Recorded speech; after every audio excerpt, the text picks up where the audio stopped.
কে বলবো 9:30টার কাছাকাছি বেজে গেছে। এখন যদি না আসেন আর কখন আসবেন? একটা মাহফিল করতে গিয়ে অনেক পরিশ্রম, অনেক কষ্ট। এই মাহফিলটা করতে গিয়ে আমার ভাইয়েরা অনেক যোগাযোগ করেছেন, ফরিদি সাহেবের সাথে অসংখ্যবার যোগাযোগ রক্ষা করেছেন, অনেক কষ্ট করে এই মাহফিলটা সেটিং করেছেন, দীর্ঘদিন যোগাযোগ করে। একটা মাহফিল কিন্তু হুট করে হয়ে যায় না, আবার এত বড় একটা ঐতিহ্যবাহী মাহফিল।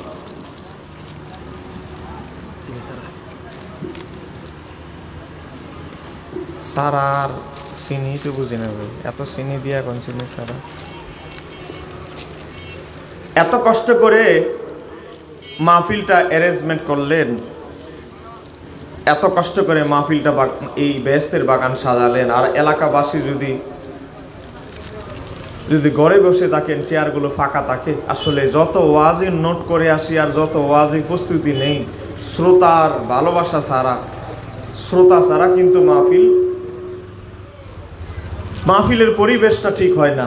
তা আমি এজন্য অনুরোধ করছি, আমার আলোচনা একেবারে শুরু করার আগে মাত্র লিফলেট পড়েছি, এলাকাবাসীকে অনুরোধ করছি আপনারা মাহফিলের পরিবেশটা ঠিক করে দেন।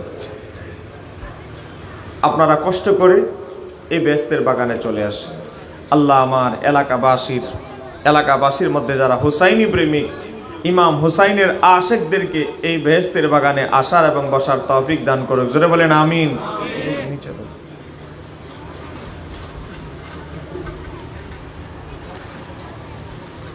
ঠিক আছে, তো যেই কথা বলতেছিলাম, আমাকে লিফলেটটা কথা, আমাকে একটা বিষয় দেওয়া হয়েছে। বিষয়টা আকীদার বিষয়। তা আকীদার বিষয় বোঝার জন্য সবচেয়ে গুরুত্বপূর্ণ জিনিস হচ্ছে মনোযোগ। একটু জোরে বলেন না কি? এখানে যারা বক্তা রয়েছেন, অনেকগুলো বিষয় দেওয়া হয়েছে। তো আমাকে যে বিষয় দেওয়া হয়েছে, এই বিষয়টা হচ্ছে আকীদার বিষয়, টোটালি হক বাতিলের পরিচয়। সম্পূর্ণ বিষয়টাই আকীদার। কারণ এই ভ্রান্তির বেড়াজালে আপনার হক চিনতে হবে। কারণ ৭৩টা দল ইসলামের মধ্যে, ৭২ দল নামাজ পড়ে। যারা জান্নাতি দল তারাও নামাজ পড়ে। আপনি যদি মনে করেন তারাও নামাজ পড়ে, আমরাও নামাজ পড়ে, এত ভেদাভেদ করার কি দরকার? তো ভেদাভেদ তো ভাই আমরা তৈরি করি নাই। আমার নবী বলে গিয়েছেন, তিরমিজি শরীফের হাদিস নাম্বার 2641, হযরতে আব্দুল্লাহ ইবনে আমর ইবনে আস থেকে বর্ণিত, আল্লাহর হাবিব বলে গিয়েছেন যে বনী ইসরাইল ৭২ দলে বিভক্ত হয়েছে, আমার উম্মত ৭৩ দলে বিভক্ত হবে, কুল্লুহুম ফিন্নার, সব যাবে জাহান্নামে। এরপরে আবার বলতেছেন ইল্লা মিল্লাতান ওয়াহিদাতান, তবে একটা দল ছাড়া। একটু জোরে বলেন না, কয়টা দল ছাড়া?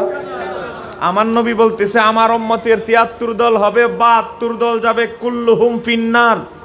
এখন আমার নবী যদি বলে ৭২ দল জাহান্নামে যাবে, জান্নাতে নেওয়ার ক্ষমতা কারো আছে?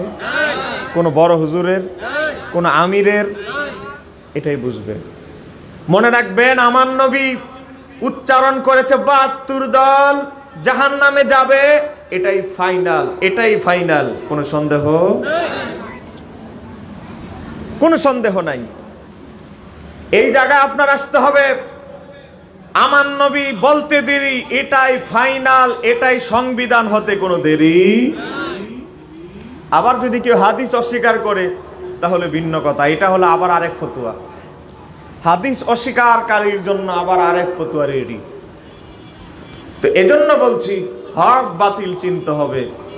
কারণ হযরতে হাসান বসরি রহমাতুল্লাহ আলাইহি বলেছেন, ৭২ ফেরকা যারা ৭২ দলের অনুসারী, কবর থেকেই তাদের জন্য আযাব রেডি হয়ে যায়। যারা ৭২ ফেরকার অনুসারী, হযরতে হাসান বসরি রহমাতুল্লাহ আলাইহি বলেছেন, তাদের কোনো জানাজা পড়া মুমিনদের জন্য জায়েজ নাই। এজন্য কবরে যখন যাবেন, এই ৭২ ফেরকার জন্য কঠিন আযাব অপেক্ষা করছে। আমার ফতোয়া নয়। এই দেখেন, আল্লামা জফরউদ্দিন বিহারী সহিহুল বিহারীর মধ্যে একটা বাব কায়েম করেছেন, যারা আহলে বেদাতি, যারা 72 ফেরকার অনুসারী, তাদের জানাজা পড়া যাবে না। কবরের মধ্যেই বিষধর ভয়ঙ্কর সাপ এই 72 ফেরকার লোকদের জন্য অপেক্ষা করছে। জোরে বলেন নাউজুবিল্লাহ। তাহলে এই 72 ফেরকায় যোগদান করা যাবে? ওয়াহাবি, খারিজি, শিয়া, মওদুদিবাদ, যত বাদ আছে, যাদের আকীদার মধ্যে ঝামেলা আছে, তাদের সাথে আমাদের কোনো সম্পর্ক নাই। মনোযোগ, এটা গণতান্ত্রিক দেশ। এখানে শিয়া, কাদিয়ানি ফেরকার লোক আছে, চতুর্দিকে যে কোনো ফেরকার লোক থাকতে পারে, সে গণতান্ত্রিক অধিকার সে ভোগ করতে পারে। কিন্তু একমাত্র জান্নাতি দলের যারা অনুসারী, জান্নাতি দলের নাম যদি বলতে যায়, তাহলে একটাই দল, সেটা আহলে সুন্নাত। জোরে বলেন আহলে সুন্নাত। একটু মহব্বতে বলেন আল্লাহুম্মা।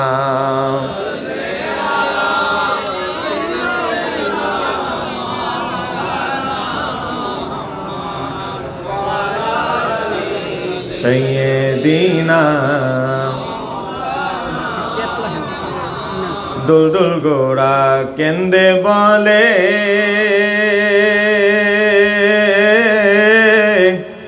আমার কোনো দোষ নাই, ইমাম হোসেন শহীদ হইল কারবালাতে পানি নাই। আল্লাহুম্মা। ভাই আরেকটু সাউন্ড বাড়ান না ভাই, ছেড়ে দেন।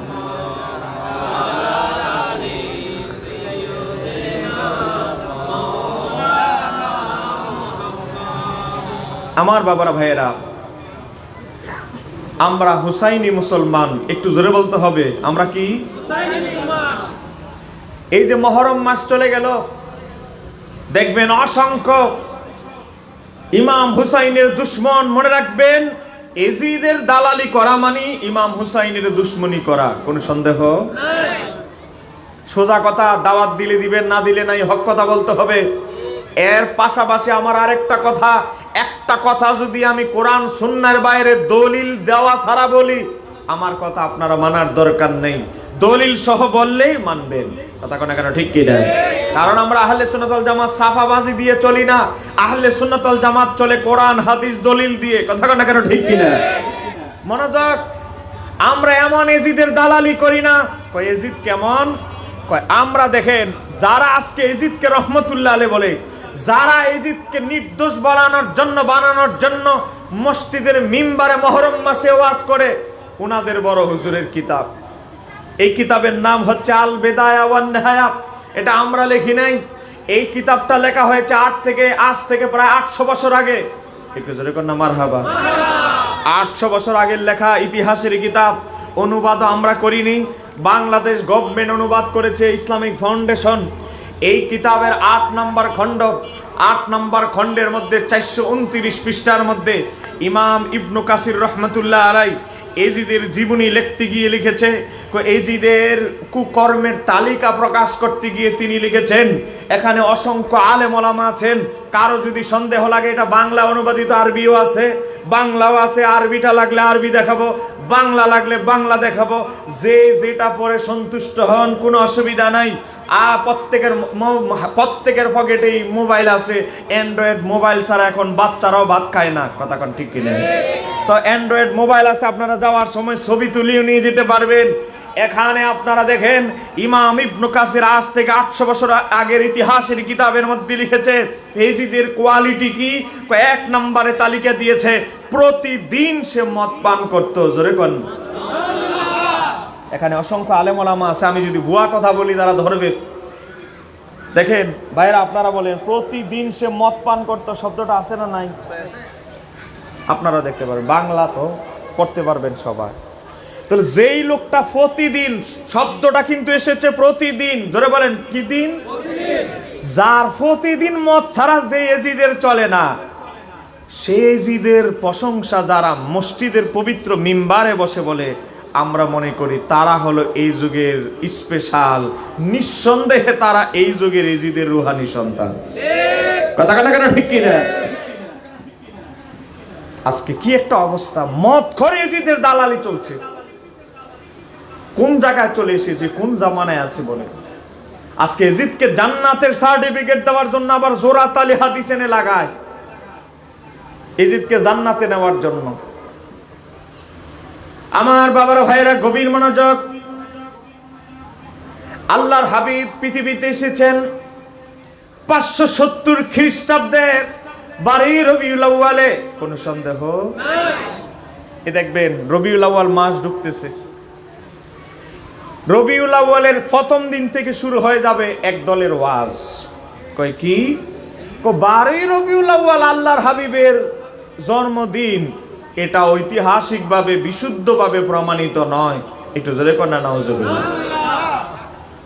অথচ এই ইমাম ইবনে কাসির আল বিদায়া ওয়ান নিহায়া 3য় খণ্ডের মধ্যে উল্লেখ করেছে নবীর 2 জন সাহাবী।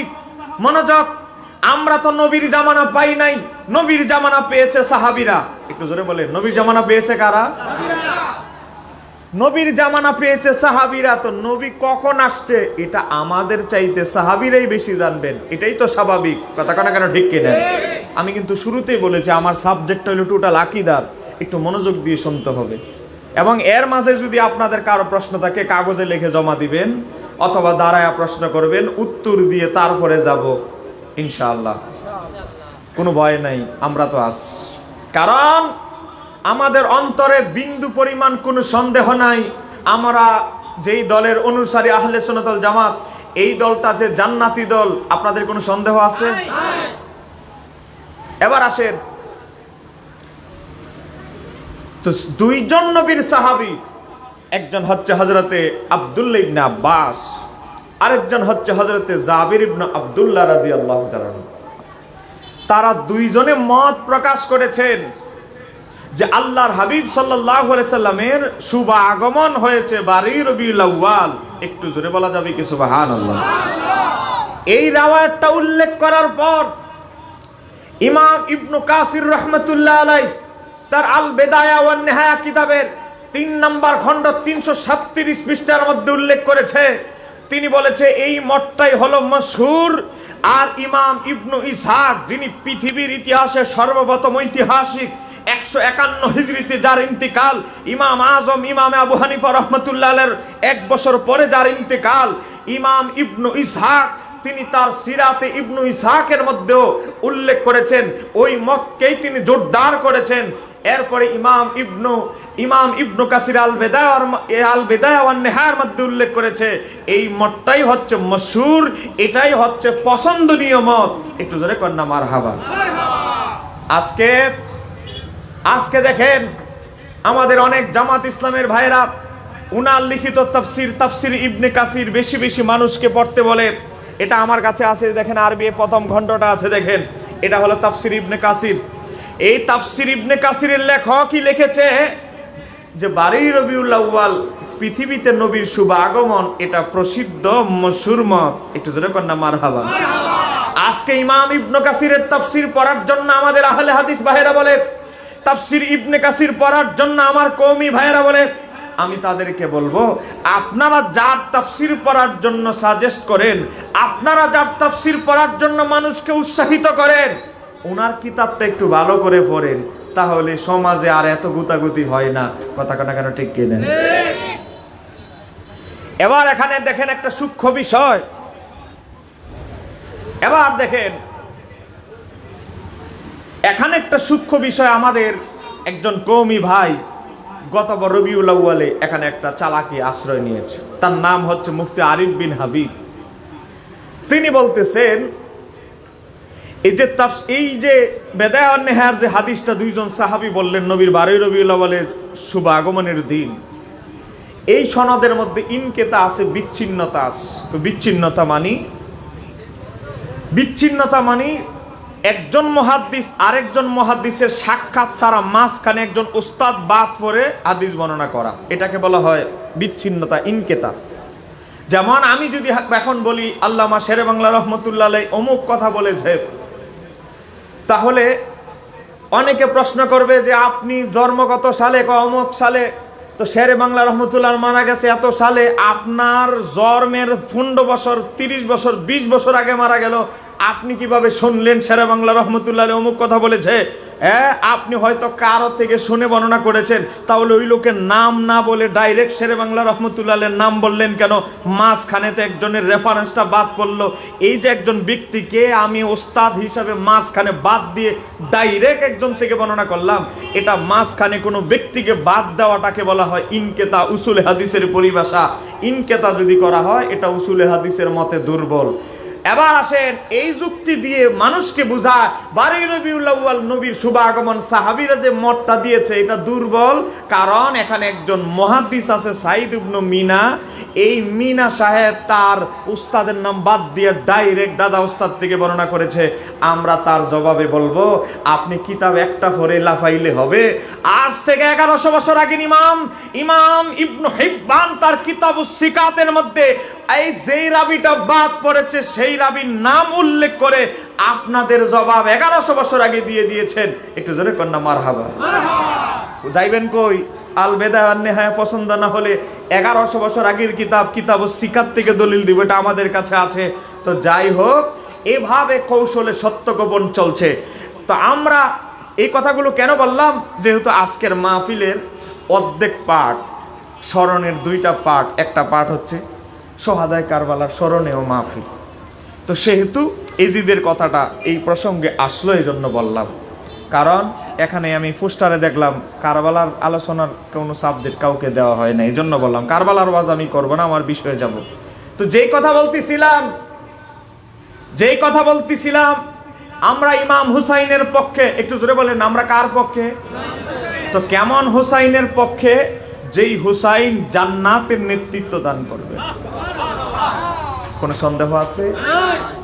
ইমাম জালালউদ্দিন সুয়ুতী মুতাওয়াতির পর্যায়ের হাদিসের লিস্ট দিয়েছেন, 113টা তালিকা দিয়েছেন। 113টা মুতাওয়াতির হাদিসের মধ্যে অন্যতম একটা হাদিস হচ্ছে আমার নবী বলেছে ইমাম হাসান হুসাইন জান্নাতের যুবকদের সর্দার। এই হাদিসকে তিনি মুতাওয়াতির হাদিসের তালিকায় অন্তর্ভুক্ত করেছেন। 4 মাযহাবের ইমাম থেকে শুরু করে সমস্ত মুহাদ্দিসরা একমত, কেউ যদি মুতাওয়াতির পর্যায়ের হাদিসকে ইনকার করে, অস্বীকার করে, সে কাফের কাফের কাফের। তাহলে ইমাম হুসাইন এমন হুসাইন যে জান্নাতের নেতৃত্ব দান করবেন। একটু জোরে বলেন না সুবহানাল্লাহ। আর ইয়াজিদ, ইমাম হুসাইন মারা গিয়েছেন বীরের বেশে। একটু জোরে বলতে হবে, কিসের বেশে? বীরের বেশে। আর ইয়াজিদ মারা গেছে কিভাবে আমরা অনেকেই জানি না। ইয়াজিদ এক জায়গায় আমার আগের এক বক্তাকে কাগজে লিখে দিয়েছে, হুজুর ইয়াজিদের করুণ পরিণতি, মানে বিষয়ের মধ্যে ছিল আর কি, কারবালার পরবর্তী ঘটনা, ইয়াজিদ কিভাবে মারা গিয়েছে। অবাক লাগে, ফিস কিন্তু 20,000 নিয়ে গিয়েছে, কিন্তু আবল তাবল সে জানে না, বলার দরকার নাই। নামটা আমি বলে দিতে পারবো বক্তা, জানো না ভাই, এরায় চলে যাও, আন্তাজে একটা মেরে দিস ইয়াজিদ কিভাবে মারা গিয়েছে। এজন্য বিষয় দেওয়ার ক্ষেত্রে একটু সাবধানতা অবলম্বন করবেন। যেই যে যোগ্যতা সম্পূর্ণ তারে ওই বিষয়ে দেওয়া উচিত। কথা কেন কেন ঠিক কিনা? দেখেন, আজ থেকে 800 বছর আগের ইতিহাস। এই যে আল বেদায়া ওয়ান নেহায়া ইমাম ইবনে কাসিরের লেখা, এখানে ইয়াজিদের মৃত্যুর উপর একটা পরিচ্ছেদ কায়েম করেছেন। ইয়াজিদ কিভাবে মারা গিয়েছে 429 পৃষ্ঠার মধ্যে ইমাম ইবনে কাসির রাহমাতুল্লাহ আলাইহি উল্লেখ করেছেন। ইয়াজিদের খারাপ কাজের তালিকা বর্ণনা করতে গিয়ে ইয়াজিদের কি কি কুঅভ্যাস, খারাপ কাজ ছিল, সেই খারাপ কাজের তালিকা দিতে গিয়ে ইমাম ইবনে কাসির তুলে ধরেছেন ইয়াজিদের একটা খারাপ কাজের অভ্যাস ছিল। কই কি? সে বানরের প্রতিযোগিতা লাগাই দিত। কই কি? একটা বানর দিয়ে আরেকটা বানরকে যুদ্ধে লাগাই দিতেন। আবার বানরগুলো সাধারণ বানর নয়, যুদ্ধবাজ বানর, যুদ্ধ করতে পারে, লড়াই করতে পারে। এক বানরকে আরেক বানরের বিরুদ্ধে লাগাই দিতেন। লাগাই দেওয়ার পরে কি হতো? একটা যখন আরেকটাকে মেরে ফেলতো, তখন ইয়াজিদ আফসোস করতো, হায় আমার একটা বানর মরে গেল। ওই বাচ্চারা যেভাবে তাদের কোনো ছোট পাখি বা কোনো কিছু মারা গেলে আফসোস করে, মনে করেন খরগোশ পালছে, খরগোশটা আদরের মরে গেল, বিড়াই পালছে, আদর করে বিড়ালটা মরে গেল, এখন আফসোস করে। ইয়াজিদ আফসোস করতো যে একটা মরে গেল আমার বানর। আমার বাবারা ভাইরা, এটা ছিল ইয়াজিদের একটা অন্যতম খারাপ কাজের মধ্যে, কুঅভ্যাসের মধ্যে একটা। আমরা কোন অবস্থাতেই আল্লাহর একটা সৃষ্টি প্রাণীকে মারার পক্ষে আমরা মত দেই না। কথা কেন কেন ঠিক কিনা? অনা কারণে কেন একটা বানর মারবে? এবার আসেন, এজিদের কাজ ছিল বানর দিয়ে, বানরের খেলা লাগিয়ে দিয়ে এক বানর দিয়ে আরেক বানরকে মারা। তো এই ইমাম ইবনে কাসির উল্লেখ করছেন, এখানে ঘটনাটা সংক্ষিপ্ত উল্লেখ করা হলেও আজ থেকে 800 বছর আগের ইতিহাসের কিতাব, সে কিতাবের নাম হচ্ছে আল কামিল ফিত তারিখ, লিখেছেন ইমাম ইবনে আসির রহমাতুল্লাহ আলাইহি। সেখানের মধ্যে উল্লেখ করা হয়েছে আমার আল্লাহ একটা বানরকে, একটু জোরে বলেন, একটা বানরকে, আর একটু জোরে বলেন, বানরকে। আমার বাবার ভাইয়েরা, আমার আল্লাহ একটা বানরকে হুকুম দিলেন, এজিদের কাছে লালিত পালিত হওয়া একটা বানরকে হুকুম দিলেন, এই বানর এই ইয়াজিদ ইমাম হুসাইনকে শহীদ করেছে। ইয়াজিদ মদিনা শরীফে আমার হাবিবের রওজা মোবারক রক্তাক্ত করেছে, মদিনা শরীফকে রক্তাক্ত করেছে। ইয়াজিদ কাবা শরীফের হেরেমকে রক্তাক্ত করেছে, কাবা শরীফের গিলাফে পর্যন্ত আগুন জ্বালিয়ে দিয়েছে। এ বানর, আমি তোমাকে দায়িত্ব দিলাম, ইয়াজিদের মৃত্যু তোমার মাধ্যমে ঘটবে। একটু জোরে বলা যাবে কি? আর একটু জোরে বলেন না।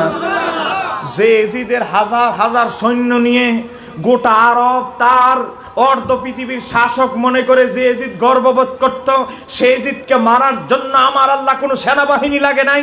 সে ইয়াজিদকে মৃত্যুদণ্ড দেওয়ার জন্য, ইয়াজিদের মরণের জন্য, ইয়াজিদের মৃত্যুদণ্ড কার্যকর করার জন্য আমার আল্লাহ পশু পাখিদের থেকে একটা পশুকে ক্রয় করলেন, নির্বাচন করলেন। একটু জোরে বলা যাবে কি সুবহানাল্লাহ?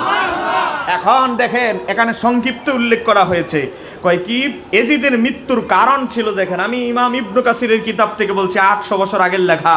এজিদের মৃত্যুর কারণ ছিল যে সে একদিন একটি বানরকে উঠিয়ে দোলা দিচ্ছিল, মানে একটার আরেকটার বিরুদ্ধে লাগাই দিচ্ছে, দোলা দিচ্ছিল, আর অমনি একটি বানর তাকে কামড় দেয়, কামড়ের বিষে সে মারা যায়। একটু জোরে কন্যা মারহাবা।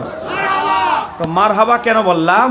যে এজিদ তার এত সৈন্য সামন্ত নিয়ে যে এজিদ বড়াই করত, আমার আল্লাহ এজিদকে দুনিয়া থেকে বিদায় করার জন্য কোনো সেনাবাহিনী লাগে নাই, মাত্র একটা পশু দিয়েই দুনিয়া থেকে বিদায় করে দিয়েছে। তাও আবার যেটা সে নিজে পালতো, নিজের পালিত বানরেই শেষমেশ এজিদ মারা গেল।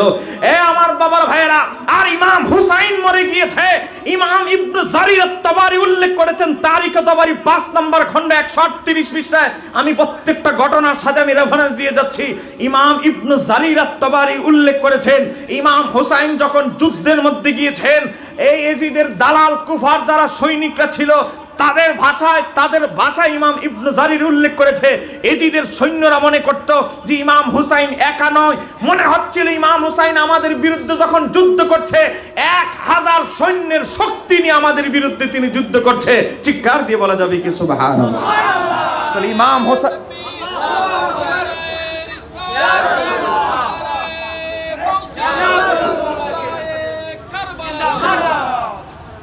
তাহলে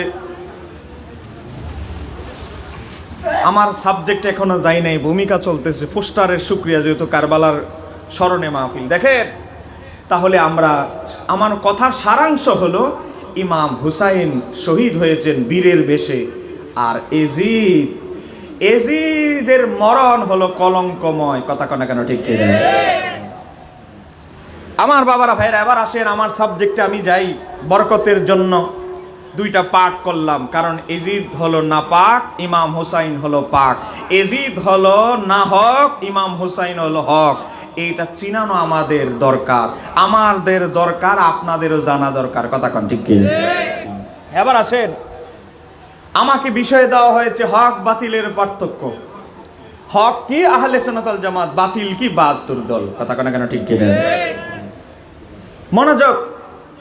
প্রথমে আমরা যাব, আমাদেরকে আল্লাহ জীবন পরিচালনার জন্য একটা আসমানি কিতাব দিয়েছেন, সেই কিতাবটার নাম হচ্ছে আল কোরআনুল কারীম। তো এবার আমরা যাব, কোরআনুল কারীম আমাদেরকে কি নির্দেশনা দিয়েছেন, কোরআন আমাদেরকে হক চিনার কি আলামত বলে দিয়েছেন। আমরা এবার সবার আগে যাব কোরআনে, তারপরে যাব হাদিসে, তারপরে যাব আমরা আকীদার কিতাবে। নাম্বার 1, কোরআন থেকে আমরা যাব। কোরআনকে যদি আমরা প্রশ্ন করি, কোরআন কোন দলটা জান্নাতি, কোন দলটা জান্নাতে যাবে, কোরআন তোমার থেকে জানতে চাই। আমার বাবারা ভাইয়েরা, কোরআন জবাব দিবে। সূরা আল ইমরান একটা কোরআনুল কারীম, একটা সূরা। বলেন আছে না নাই? সর্বপ্রথম সূরার নাম কোরআনুল কারীমের সূরা ফাতিহা। ধরে বলেন সূরা সূরা ফাতিহা কিন্তু সর্বপ্রথম নাজিল হয় নাই, নাজিল হয়েছে সূরা আলাকের প্রথম শুরুর 5 আয়াত। কিন্তু কোরআন সাজাইতে গিয়ে আল্লাহর হাবিব এভাবে তারতিব দিয়েছেন, কিন্তু সূরা ফাতিহা প্রথম আয়াত নয়। এবার আসেন, হুট করে চা দিও না, চা লাগবে না এখন। সূরা আল ইমরান কোরআনুল কারীমের 3 নম্বর সূরা, সূরা ফাতিহা 1 নম্বর, সূরা বাকারা 2 নম্বর, সূরা আল ইমরান 3 নম্বর। এই সূরার 106 নম্বর আয়াত, 106 নম্বর আয়াতে আমার আল্লাহ কি বলেছেন? আমার আল্লাহ বিশ্ববাসীকে বলছেন, ও আমার বান্দারা, পৃথিবীর মধ্যে আমার হাবিবের উম্মত দল হবে 73টা। জোরে বলেন, দল কয়টা? এটা একটা হাদিসে আসে নাই, 17 জন সাহাবী হাদিসটি বর্ণনা করেছে। ইমাম শামসুদ্দিন সাকাবি রহমাতুল্লাহ আলাইহি তিনি একটি কিতাব লিখেছেন, কিতাবের নাম হচ্ছে আল মাকাসিদুল হাসানা।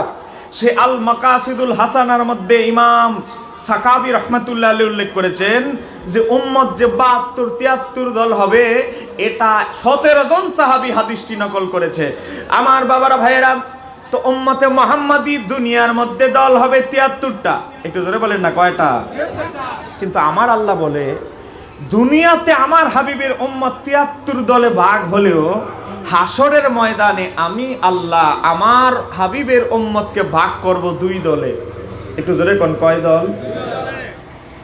কারণ একটা জিনিস মনে রাখবেন, মনোযোগ দিয়ে শুনবেন, যারা এখনো বাইরে আছেন, মাহফিলে রওনা দিতে পারেন না, অনুরোধ করব চলে আসেন। আর যদি প্রশ্ন থাকে কাগজে ঘর থেকে লিখে নিয়ে আসেন, প্রশ্নের জবাব দিয়ে তারপরে যাব। কারণ আমরা আহলে সুন্নাত ওয়াল জামাত কোনো অবস্থাতেই আমরা ভয় পাই না। কথা কনা কেন? ঠিক কেন? আহলে সুন্নাত ওয়াল জামাতের অনুসারীরা কেন ভয় পায় না? কারণ আল্লাহর হাবিব আহলে সুন্নাত ওয়াল জামাতকে গ্যারান্টি দিয়ে গিয়েছেন। কিসের গ্যারান্টি? ইবনে মাজাহ শরীফের হাদিস। আল্লাহর হাবিব বলেছে, কিয়ামত পর্যন্ত আমার উম্মতের একটা দল হকের উপরে, সত্যের উপরে প্রতিষ্ঠিত থাকবে। তাদেরকে ধ্বংস করার জন্য, তাদের অস্তিত্ব বিলীন করা দেওয়ার জন্য অনেক বাতিলরা উঠে পড়ে লাগবে, কিন্তু তাদেরকে নষ্ট করতে পারবে না, ধ্বংস করতে পারবে না। কিয়ামত পর্যন্ত তারা, এই দলটা, হক দলটা কিয়ামত পর্যন্ত স্থায়িত্ব থাকবে। একটু জোরে কর না, মারহাবা। তাহলে আহলে সুন্নাত ওয়াল জামাত কিয়ামত পর্যন্ত আহলে সুন্নাত ওয়াল জামাতের দ্বারা থাকবে, এই গ্যারান্টি দিয়েছে কে? আমাদের নবী। জোরে বলেন কে? তাহলে এজন্য আমাদের কোনো টেনশন নাই। আমার বাবারা ভাইয়েরা, গভীর মনোযোগ। দল যদিও 73টা, কিন্তু ঠিকানা হইল 2টা। ধরে বলেন, ঠিকানা কয়টা? কারণ 72 দলের ঠিকানা একটাই। দল 72টা হলেও ঠিকানা কিন্তু একটা, কি? কুল্লুহুম ফিন্নার, সব জাহান্নামে যাবে। আর জান্নাতি দল একটা হলেও ঠিকানাও একটা, সেটা হবে জান্নাতে যাবে। কথা কনা কেন? ঠিক কি নাই? তো এজন্য আমার আল্লাহ হাসরের ময়দানে এই 73 দলকে 2 দলে ভাগ করবেন। কেন? কারণ 73 দলের ঠিকানা মূলত 73টা হলেও দল, ঠিকানা মূলত 2টা। 72 দলের ঠিকানা একটা দল, জান্নাতি দলের ঠিকানা একটা। তো এজন্য আমার আল্লাহ হাসরে 2 দলে উম্মতে মুহাম্মাদিকে ভাগ করবেন। এই কথা বলতে গিয়ে আমার আল্লাহ বলতেছে, ইয়াউমা তাবিয়াদ্দু উজুহুন, হাসরের ময়দানে আমার হাবিবের একদল উম্মতের চেহারা হবে শুভ্র, নূরানি, যাদের চেহারা থেকে নূর চমকাতে থাকবে। একটু জোরে বলা যাবে কি সুবহানাল্লাহ? এটা আমি বলছি না, আল্লাহ বলছে। সূরা আল ইমরান আয়াত নাম্বার 106, কোরআন আছে, মোবাইল থেকে খুলে। আমার আল্লাহ বলছে, ইয়াউমা তাবিয়াদ্দু উজুহুন, কিয়ামতের ময়দানে আমার হাবিবের উম্মতের একদলের উম্মতের চেহারা হবে এমন নুরানি, আলোময়, শুভ্র, যাদের চেহারা থেকে নূর চমকাবে। জোরে বলা যাবে কি সুবহানাল্লাহ? নাম্বার 1, নাম্বার 2 এরপর আমার আল্লাহ বলছে, ওয়া তাসওয়াদু উজুহুন, আরেক দলের চেহারা হবে তাসওয়াদু উজুহুন, এমন কুসরি, এমন বিশ্রী, যাদের চেহারা আমাবস্যার রাত যেমন অন্ধকারময়, বিশ্রী চেহারা। অনেক মানুষ দেখবেন চামড়া সাদা কিন্তু চেহারা কাঠিন, একদম মারাত্মক। কথা কোন আছে না নাই? চামড়া কিন্তু ঠিক আছে, কিন্তু চেহারা কাঠিন, ভয়ঙ্কর। তো দেখেন, তা আমার আল্লাহ বলছে, হাসরের ময়দানে যারা জাহান্নামে যাবে তাদের চেহারা কাটিং এমন ভয়ঙ্কর হবে, চেহারা এমন ভয়ঙ্কর হবে, কুৎসিত হবে, মানুষ তাদের চেহারা দেখা মাত্রই বুঝবে এটা কোনো না কোনো ভ্যারাইটিস দলের সদস্য। কথা কোনা কেন ঠিক কি না? তাহলে আমরা কোরআনুল কারীমের সূরা আলে ইমরানের 106 নম্বর আয়াত থেকে বুঝলাম হাসরের ময়দানে উম্মতে মুহাম্মাদীর এক দলের চেহারা হবে এত শুভ্র, এত নুরানি, যাদের চেহারা থেকে নূর চমকাবে। নাম্বার 2 যাদের চেহারা হবে কুৎসিত, বিশ্রী, খুব ভয়ঙ্কর, খারাপ। তাহলে 2টা দলের কথা আমরা পাইলাম, তাহলে 2টা দলের কথা পেলাম, কিন্তু 2টা দলের নাম তো পাই নাই। কথা কোনা কেন ঠিক কিনা? এবার আসেন আমরা আল্লাহর হাবিবের কাছে যাব। আল্লাহর হাবিবের উপরে কোরআন নাজিল হয়েছে, আল্লাহর হাবিবের চাইতে কোরআন বেশি কেউ বোঝার দাবি করতে পারবে? আর আল্লাহর হাবিব থেকে কোরআন শিখেছি আমরা নয়, আল্লাহর হাবিবের দরসে বসে, আল্লাহর হাবিবের সোহবতে বসে যারা কোরআন শিখেছে তারা হলো সাহাবায়ে কেরাম। কথা কেন ঠিক কি না? এবার আসেন, এই যে আমার হাতে দেখতে পাচ্ছেন এই তাফসিরটা আরবি ভাষায় লেখা, দেখেন জের জবর পেশ নাই। এই তাফসিরটার নাম হলো তাফসির ইবনে কাসির। আমাদের জামাত ইসলামের ভাইয়েরা মানুষদেরকে পরামর্শ দেয় এই তাফসির পড়ার জন্য, আমাদের কওমি ভাইয়েরা দেয়, আমাদের আহলে হাদিস ভাইয়েরা দেয়। এমনকি কামিল মাদ্রাসায় তাফসির বিভাগে পাঠ্য করা হয়েছে এই কিতাবটা।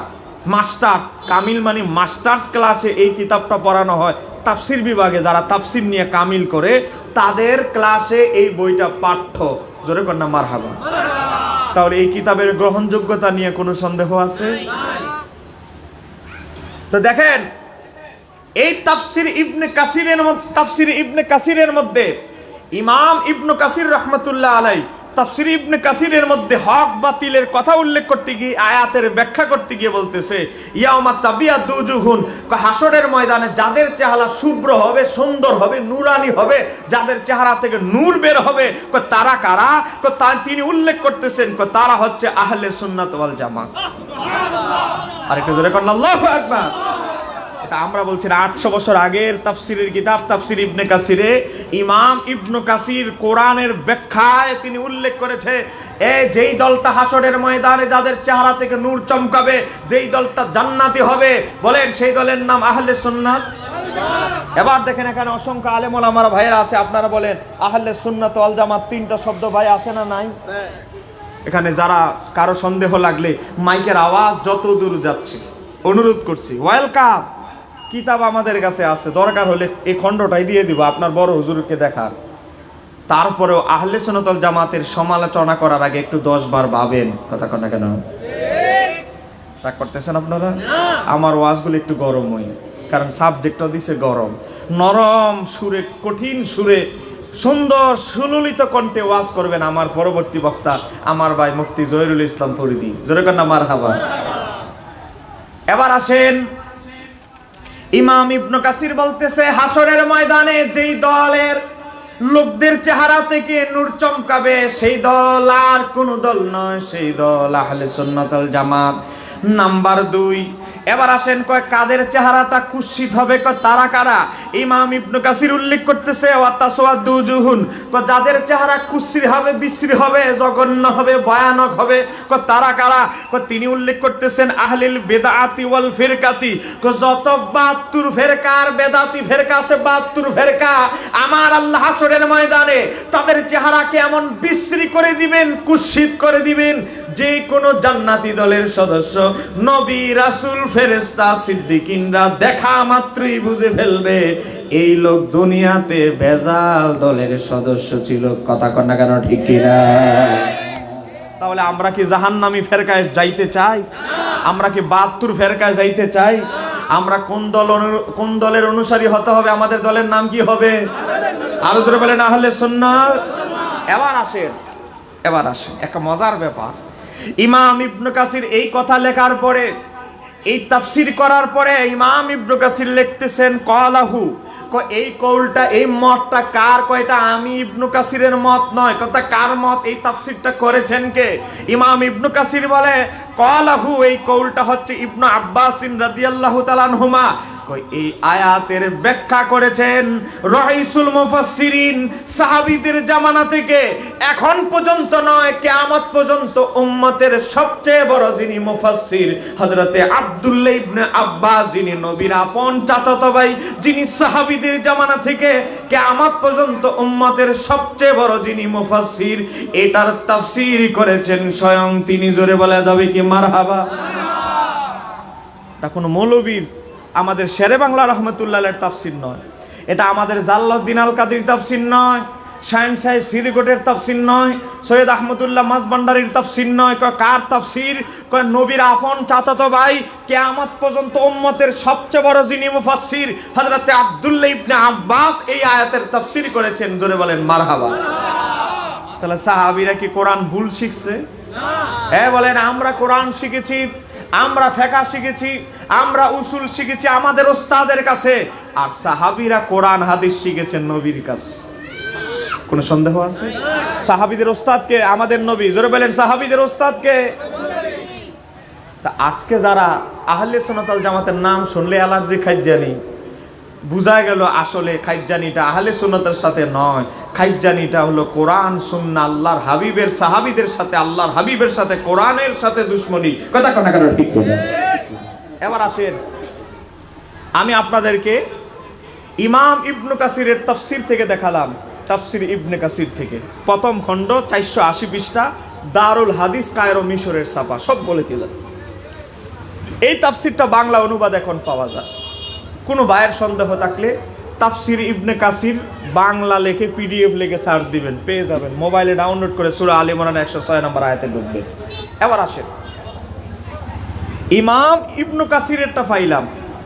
এবার আমরা আমাদেরকে যারা সহ্য করতে পারে না, এমন অনেক দল আছে, কারণ আমাদের দুশমন তো 72 দল।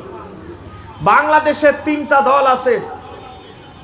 অন্যতম বাংলাদেশের কয়েকটা মাদ্রাসার সিলেবাসের সিস্টেম আছে, কওমি ধারা, আলিয়া ধারা, এখন নতুন আরেকটা হলো দরসে নিজামি ধারা। এখন 3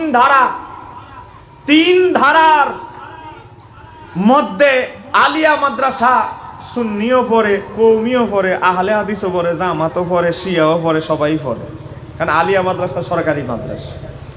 তো দেখেন, আমাদের কওমি ধারার আলেমরা একজনকে নামের আগে বলে শাইখুল ইসলাম, আমাদের জামাত ইসলামের ভাইয়েরা একজনের নামের আগে বলে শাইখুল ইসলাম ইমাম, আমাদের আহলে হাদিস ভাইয়েরা একজন ব্যক্তির নাম নেওয়ার আগে বলে শাইখুল ইসলাম ইমাম। সে ব্যক্তিকে ইবনে তাইমিয়া, সেই ব্যক্তির নাম হলো ইবনে তাইমিয়া। আচ্ছা, ইবনে তাইমিয়ান আজকে কিছু রুহানি সন্তানেরা আহলে সুন্নাত ওয়াল জামাতের অনুসারীদেরকে বেদাতি বলে। কথা কথা কেন ঠিক কিনা? আজকে মাজার ভাঙা শুরু করেছে। কথা বলেন, বিভিন্ন জায়গায় মাজার ভাঙা চলতেছে কিনা? গতকালকেও এক জায়গায় মাজার ভাঙা হয়েছে। আবার ভিডিও ছাড়া হচ্ছে, মানুষদেরকে দেখাইতেছে শিরিক উৎখাত করতেছে। শিরিক কি? আল্লাহর সাথে শরীক করা শিরিক। তাহলে আল্লাহর কি কোনো মাজার আছে? তাহলে শিরিকটা পাইল কোন? মাজার যদি ভাঙতে হয়, মাজার ভাঙা যদি তোমরা ওয়াজিব কাজ মনে করো, জরুরি কাজ মনে করো, আজকের এই গ্রামের নাম কি? খন্দকিয়ার হাট থানার নাম কি? হাটহাজারী। আরে বাবারে, হাটহাজারী থানার নাম শুনলেই যারা লাইভে শুনতেছে তারা বুঝতেছে হাটহাজারী থানার নাম শুনলে কি অবস্থা। আমি হাটহাজারী থানা থেকে, হাটহাজারী থানার খন্দকিয়া এলাকা থেকে আমি উচ্চারণ করছি, আমি বলছি, আজকে যারা মাজার বাঁধছেন, আজকে যারা মাজার ভাঙার পক্ষে, যারা মাজার বানার পক্ষে, তারা সবাই ইবনে তাইমিয়ার নাম লিখতে গিয়ে বলে শাইখুল ইসলাম ইমাম ইবনে তাইমিয়া। আমার বাবারা ভাইরা, আমি আপনাদেরকে প্র্যাকটিক্যালি বলছি, অন্ধভাবে আমাকে অনুসরণের দরকার নেই। আপনারা মোবাইলে একটা ছবি দেখতে পাচ্ছেন, মোবাইলে একটা কবরের ছবি আপনারা আমার হাতে দেখতে পাচ্ছেন কি পাচ্ছেন না? কথা কোন পাচ্ছেন? সবাইকে আলহামদুলিল্লাহ ঠিকঠাক মতো দেখতে পাচ্ছেন তো ইনশাআল্লাহ? মোবাইলে একটা ছবি দেখতে পাচ্ছেন কবরের। আজকে যারা মাযহার ভাঙার বিরুদ্ধে, তারা তাদের বড় ইমাম, বড় হুজুর নামের আগে বলে শাইখুল ইসলাম, শাইখুল ইসলাম ইমাম ইবনে তাইমিয়া যাকে বলে, এটা হলো ইবনে তাইমিয়ার কবর বা মাজার। আমরা তো মাজার বলি না, কারণ ইবনে তাইমিয়া আমার নবীর সাথে দুশমনি করেছে। কোন দুশমনে রাসূলের কবরকে আমরা মাজার বলতে রাজি? এই দেখেন এই কবরটা হচ্ছে ইবনে তাইমিয়ার। গুগলে সার্চ দিবেন, শুধু ইবনে তাইমিয়া লিখে সার্চ দিবেন, ইবনে তাইমিয়ার মাকবারা লিখে সার্চ দিবেন, শুধু ইংলিশে লিখে সার্চ দিবেন, চলে আসবে। এই ইবনে তাইমিয়ার কবর দেখেন কি পাথর দিয়ে খোদাই করা, কি কোটি কোটি লাখ লাখ টাকা খরচ করে আজকে যার উত্তর শরীরে মাজার ভাঙতেছে, উনার বড় হুজুরের মাজারই দামি পাথর দিয়ে পাকা করা। তোমরা যদি মাজার ভাঙতি হয়, আগে গিয়া ইবনে তাইমিয়ারটা ভাঙো। কথা কোন ঠিক কি? মাজার করা যদি হারাম হয়, শিরিক হয়, নাজায়েজ হয়, তো সবার আগে তো ইবনে তাইমিয়ারটা ভাঙা উচিত। কথা কোন কেন ঠিক কি? ওরে বাবা রে, নিজের ইমামেরটা ঠিক থাকবে, নিজের ইমামেরটা ঠিক থাকবে। আপনাকে রাগ করতেছেন? আমাকে এখানে দাওয়াত দেওয়া হয়েছে হক কথা বলার জন্য। দাওয়াত দিলে দিবেন, না দিলে নাই। কত দাওয়াত নিতে পারি না, কারণ আমার মূল পেশা, আমি একজন লেখক। ওয়াজ মাহফিল না করলেও আমার কিছু আসে যায় না। আমার বাবারা ভাইরা দেখেন, এই যে কবর ইবনে তাইমিয়ার কবর, যে আমার কওমি ভাইরা, আহলে হাদিস ভাইরা, জামাত ইসলামের ভাইরা যার নাম নেওয়ার আগে ইমাম ইমাম শব্দ ব্যবহার করে, উনাদের ইমামের মাজার ফাঁকা। আর মূল সমস্যা হলো বাংলাদেশের আউলিয়া কেরামদের মাজার নিয়ে ওনাদের যত গন্ডগোল। কথা কথা কথা ঠিক কি রে? আপনাকে রাগ করতেছে? দেখেন, এই আরেকটা মাজার কবর, আরেকটা কবর, এই যে দেখেন একদম নেম প্লেটে লেখা আছে কার কবর। দেখেন আমাদের কওমি ভাইরা, আহলে হাদিস ভাইরা, জামাত ইসলামের ভাইরা যার নামের আগে ইমাম শব্দ ব্যবহার করে, আল্লামা শব্দ লেখে, তার নাম হচ্ছে ইবনুল কাইয়ুম জাওজি। এই ইবনুল কাইয়ুম জাওজির কবর দেখেন কি দামি পাথর দিয়ে খোদাই করা, নেম প্লেটের নামও লেখা আছে ইবনুল কাইয়ুম জাওজি, ইন্তেকাল সাল থেকে শুরু করে সবকিছু লেখা আছে। তাহলে মাজার যদি ভাঙতে যান, যার মতাদর্শ ইবনে তাইমিয়া, ইবনুল কাইয়ুম জাওজি, যার মতাদর্শ আপনারা গ্রহণ করে মাজার ভাঙার প্রস্তুতি নিচ্ছেন, মাজার ভাঙতেছেন, আমরা মনে করব মাজার ভাঙা যদি শিরিক হয়, হারাম কাজ হয়, গ্রহিত কাজ হয়, সবার আগে আপনাদের বড় হুজুরের মাজারের দিকে নজর দেওয়া দরকার। কথা কথা কথা ঠিক কি? আজকে আমি গত বছর রাজশাহীতে মাহফিল করতে গেলাম। বাংলাদেশের সবচেয়ে, এই যে হাত বাঁধে বারবার আঙ্গুল নাচায়, ওয়ালাদ দোয়ালিন বলে বলে আমিন, এই হুজুরদের সবচেয়ে বড় গ্রুপ হলো রাজশাহী বিভাগ। এই রাজশাহীতে মাহফিলে গেলাম, যাওয়ার পর মাজারের বিরুদ্ধে, বুঝেন না, আমি তো বলি উন্মুক্ত কারো কি প্রশ্ন থাকলে লিখে দেন, 60টা প্রশ্ন আসছে মাজারের বিরুদ্ধে। তখন কারণ যারা কলব নষ্ট হয়ে গেছে, যারা গোমরা হয়ে গেছে, এদেরকে দলিল দিয়ে, দলিল যদি এক ফোঁজা দলিলও দেন কোনো লাভ হবে? কারণ আবু জাহেল ঘরের মধ্যে বসে বসে তার সাথীদের সাথে মিটিং এ বসে আমার নবী যে নবী এটা বলতো। কি বলতো? মুহাম্মদ জীবনে মিথ্যা কথা বলে নাই। তাহলে উদ্বা বলতে লাগলো, তো মুহাম্মদকে আপনি সত্যবাদী বিশ্বাস করেন, তো তার ধর্ম আপনি কেন গ্রহণ করেন না? উদ্বা ছিল কাফেরদের মধ্যে সবচেয়ে জ্ঞানী। তো উদ্বা বলতেছে, আবু জাহেল তো আর তারা কাফের আর কাফেররা বলে না, তারা আবুল হেকাম বলতো। আবুল হেকাম, তুমি নিজে বলো মুহাম্মদ জীবনে কোনোদিন মিথ্যা কথা বলে নাই, তাহলে তুমি তার নবুয়ত মানতে অসুবিধা কথা? আমার মতো একটা সম্মানিত ব্যক্তির নবী বানায় আনলো না আল্লাহ, তার মতো বানাইলো, এটাই আমার সমস্যা। এটা যারা কথা নাউজুবিল্লাহ, এটা আল বেদা ওয়ান নেহায়াতে প্রথম দ্বিতীয় খণ্ডের মধ্যে। তার অসুবিধা হচ্ছে আমার মতো এত বড় সম্মানিত ব্যক্তি আমার নবী না বানায়, হ্যাঁ রে বানাইলো, এটাই হচ্ছে তার অসুবিধা। ইগু। আমার বাবারা ভাইয়েরা, তো যে কথা বলতেছিলাম, গভীর মনোযোগ। তো আমি রাজশাহীতে গিয়ে বললাম, আপনারা মাজারের বিরুদ্ধে দলিল দিতে গিয়ে দলিল দেন, নাম ব্যবহার করেন ইমাম বুখারীর, ইমাম মুসলিম, ইমাম আবু দাউদ, ইমাম তিরমিজি, ইমাম ইবনু মাজাহ, তাদের নাম ব্যবহার করেন।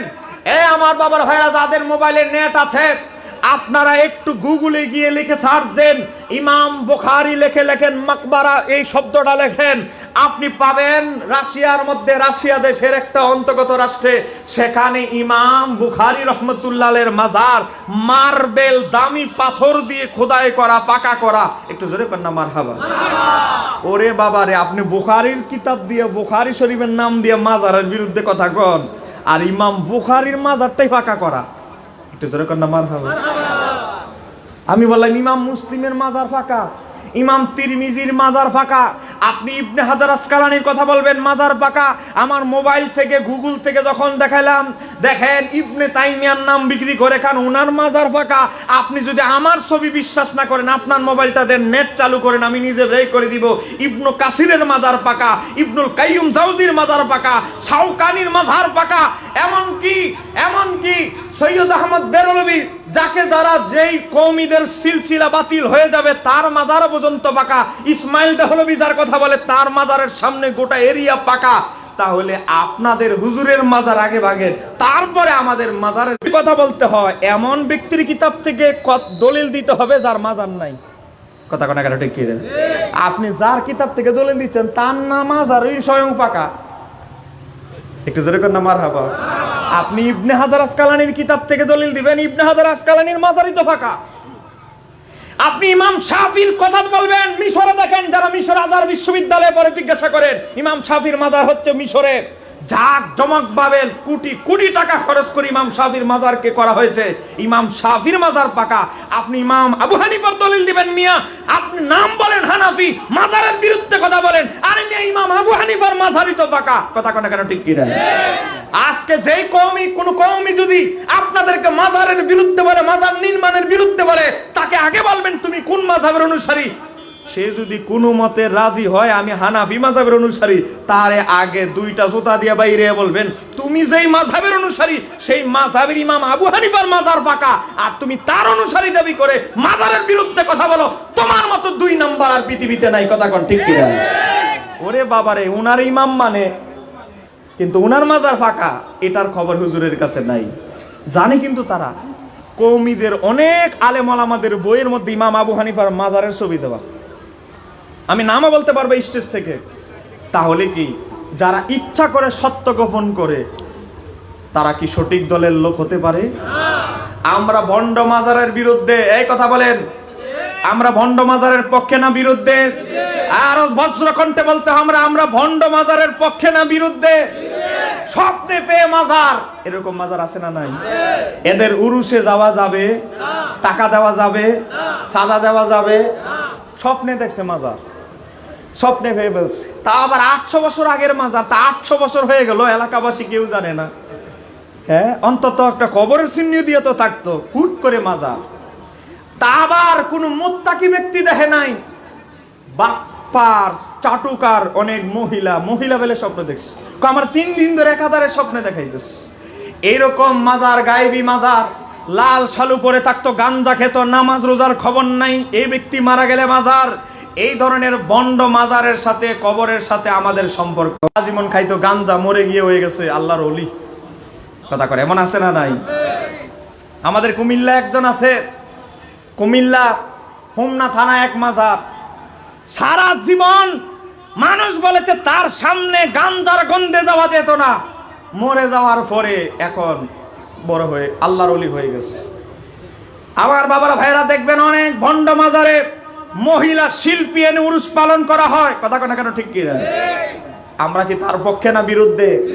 পক্ষে না বিরুদ্ধে?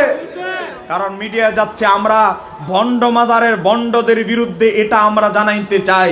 আর আমরা শাহজালাল ইয়ামনির মতো, সৈয়দ আহমদুল্লাহ মাঝভান্ডারীর মতো মহান বুজুর্গ ওলিদের পক্ষে, এটাও আমরা জানাইতে চাই। কথা কোনা কেন ঠিক কি না?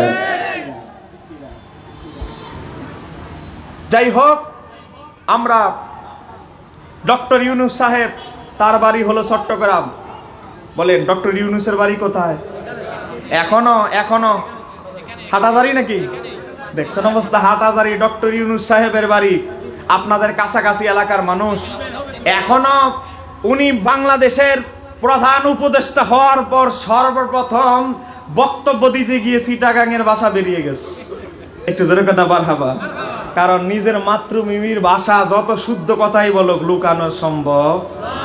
ডক্টর ইউনুস সাহেব আমি এই চট্টগ্রামের হাটহাজারী থানায় ডক্টর ইউনূস সাহেবের বাড়ি, ডক্টর ইউনূস সাহেবকে বলবো কোনোভাবে যদি কোনো ব্যক্তির মাধ্যমে যদি এই সংবাদ পুছে আমাদের যে 11 জন আমাদের ছাত্রদের এই যে উপদেষ্টা ছাত্রদের যে কমিটি, সেই কমিটির মধ্যে 11 জনের মধ্যে আমাদের 2 জন আহলে সুন্নাত ওয়াল জামাতের অনুসারী আছে, আমি তাদেরকে অনুরোধ করব আপনি ডক্টর ইউনূস সাহেবের কাছে এই সংবাদ পরিবেশন করেন, বাংলার আনাচে কানাচে যেন কোন একজন আল্লাহর ওলির মাজারে আক্রমণ করা না হয়। কথা বলেন ঠিক কিনা?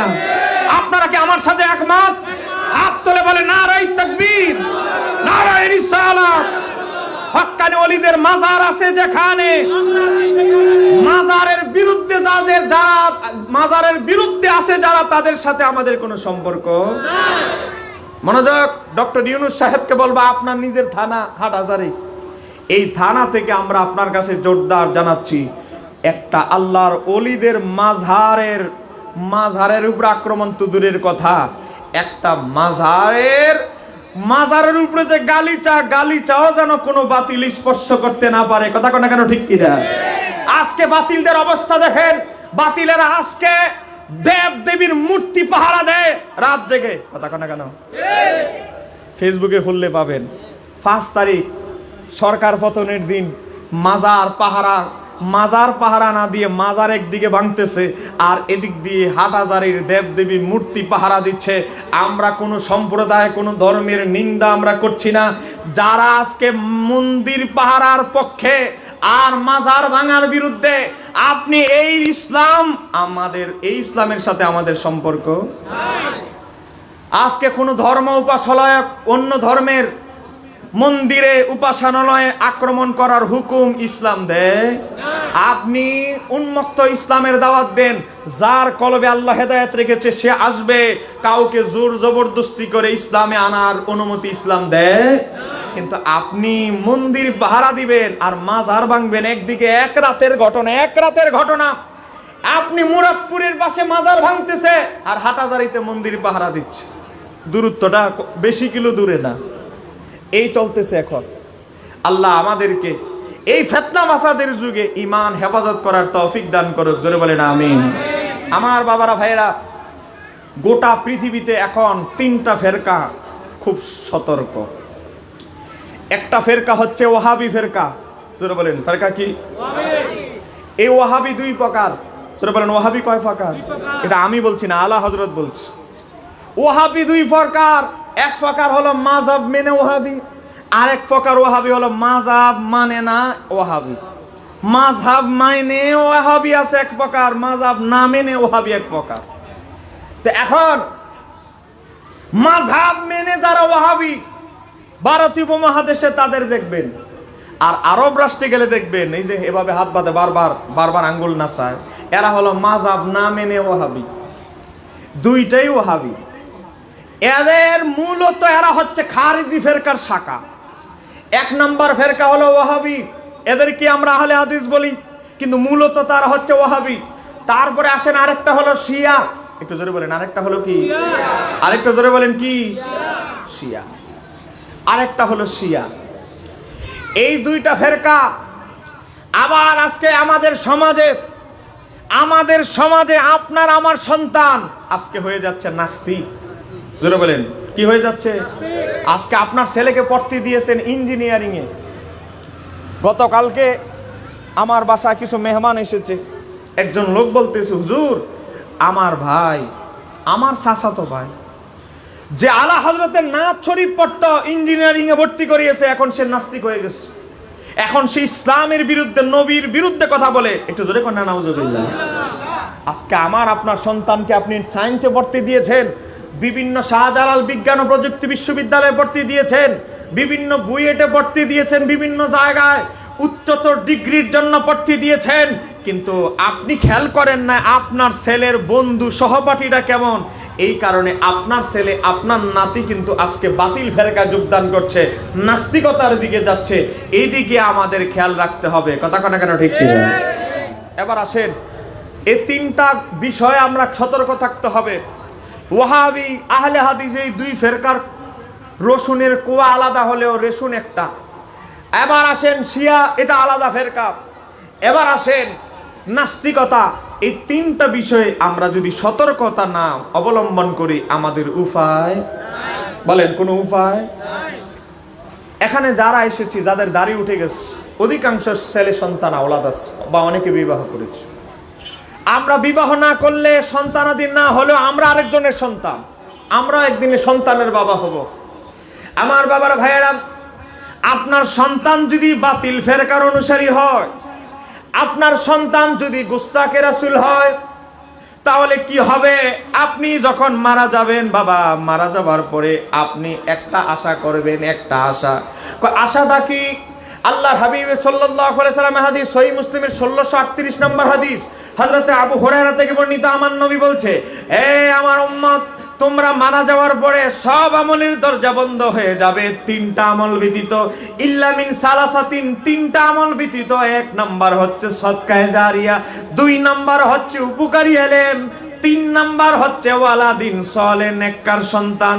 তার কাজটা হবে কি?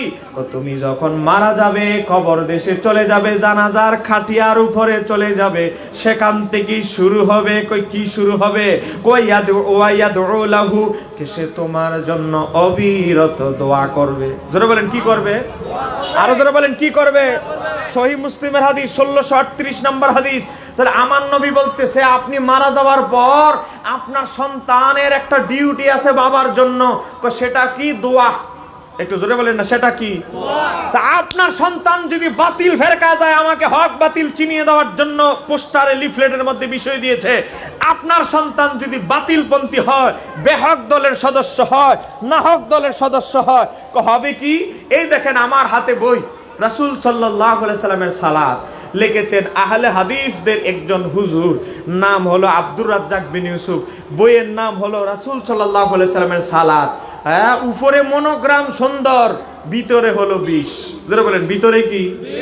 বোতলের উপরে নিমলিটের মধ্যে লাগাই দিছে মধু, কিন্তু ভিতরে হলো কি? বিষ। তাহলে এটা কি গ্রহণ করা যাবে? এটাও হয়েছে এরকম। বইয়ের নাম অনেক সুন্দর, রাসূল সাল্লাল্লাহু আলাইহি সাল্লামের সালাত। আমার কলেজ বিশ্ববিদ্যালয়ের ছেলেদেরকে এই বইগুলো ফ্রিতে বিতরণ করা হয়, যাকাতের টাকা কালেকশন করে। আমার কলেজ বিশ্ববিদ্যালয়ের ছেলেরা, আমার ভাইয়েরা যাচাই বাছাই সারা পড়া শুরু করে, এতদিন তো ইমাম সাহেবের সালাত শুনলাম, ইমাম আবু হানিফার সালাত শুনলাম, এখন বই আসছে রাসূল সাল্লাল্লাহু আলাইহি সাল্লামের সালাত। তো এটাই তো আমাদের জানা দরকার, এটাই তো আমাদের শোনা দরকার, এই বইটাই তো আমাদের পড়া দরকার। পড়তে পড়তে আপনার ছেলে ওই বাতিল ফেরকার সাথে বন্ধুত্ব করার কারণে পড়তে পড়তে পড়তে পড়তে কোথায় চলে গেছে জানেন? পড়তে পড়তে চলে গেছে, পৃষ্ঠা নাম্বার হলো 315। এখানে একটা হেডিং দেওয়া হয়েছে, দেখেন কালো কালি দিয়ে বোল্ড করা। হেডিং কি? দাফনের পরে মুনাজাত করা যাবে না। এতদিন তারা বলছে জানাজার পরে মুনাজাত করা যাবে না, আর এখন ফতোয়া দিছে কি জানেন? দাফনের পরেও মুনাজাত করা যাবে না। আচ্ছা, দাফনের পরে না হয় মুনাজাত না করলাম, তার পরবর্তীতে 40 দিন পর, জুমার দিন, ঈদের সময়, শবে বরাতের সময় কি জিয়ারত করা যাবে? এবার দেখেন তারপরের পৃষ্ঠায় লিখতেছে, কবরস্থানে গিয়ে সূরা ফাতিহা, ইয়াসিন তেলাওয়াত করেও দোয়া করা যাবে না। করলে কি হবে? লিখতেছে তা সম্পূর্ণরূপে বেদাত। কইরা অর্ধেক বেদাত না, 75% বেদাত না, 90% বেদাত না। কইরা কেমন বেদাত? কবরের কাছে গিয়ে সূরা ফাতিহা, ইয়াসিন পড়ে দোয়া করা, এটা কেমন বেদাত? কইটা অর্ধেক বেদাত না, 90% বেদাত না, এটা সম্পূর্ণরূপে বেদাত। বেদাত আবার সম্পূর্ণ অসম্পূর্ণ আছে। আচ্ছা যাই হোক, এটা নতুন কথা শুনলাম। তো দেখেন, আজকে আপনার সন্তান যদি এই বাতিল ফেরকায় যোগদান করে, ওয়াহাবি ফেরকায় যোগদান করে, জানাজার পর, দাফনের পর, তার পরবর্তী সময়, কোনবর্তী সময় ওই দোয়া পাওয়ার সম্ভাবনা আছে? এই বিছরের বাপ চাচারা একটা জোরে আওয়াজ দেন, আপনার সন্তান, নাতি, আপনার ছোট ভাই যদি এই ফেরকায় যোগদান করে, মরে যাওয়ার পরে দোয়া পাওয়ার সম্ভাবনা 1%ও আছে? আমার বাবারা ভাইরা, গভীর মনোযোগ। আজকে বলা হচ্ছে কবর জিয়ারতে সূরা ফাতিহা ইখলাস, সূরা ফাতিহা ইখলাস কোরআন তেলাওয়াত করা, এটা গুনার কাজ। আপনার সন্তান যদি গুস্তাখে রাসূল হয়, এই বাতিল ফেরকায় যোগদান করে, আপনার সন্তান তো নিজে দোয়া করবে না, আরো 10 মায়ের সন্তানকে বলবে এ বেটা বন্ধ কর, এটা কি বেদাতি কাজ করতেছস, সে তো নিজে করবে না, আরো 10 জনরে বাধা দিবে। কথা কোনা কেন ঠিক কি? গত বছরের ঘটনা বলছি। চাঁদপুর জেলার একটা থানার নাম হচ্ছে কচুয়া।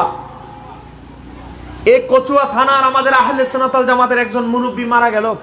এই বেচারা আহলে সুন্নাত ওয়াল জামাতের জন্য একটা মাদ্রাসার বিশাল বড় জায়গা দিয়েছে, তার দেওয়া জায়গায় সুন্নি মাদ্রাসা হয়েছে, কিন্তু তার ছেলেরা হলো বাতিলপন্থী। এখন যখন জানাজা হয়েছে, ছেলেদের সাথে কোনো সম্পর্ক রাখতো না ওই বেচারা, বলে তোরা ওহাবি হয়ে গেছো, তোদের সাথে কোনো সম্পর্ক নাই।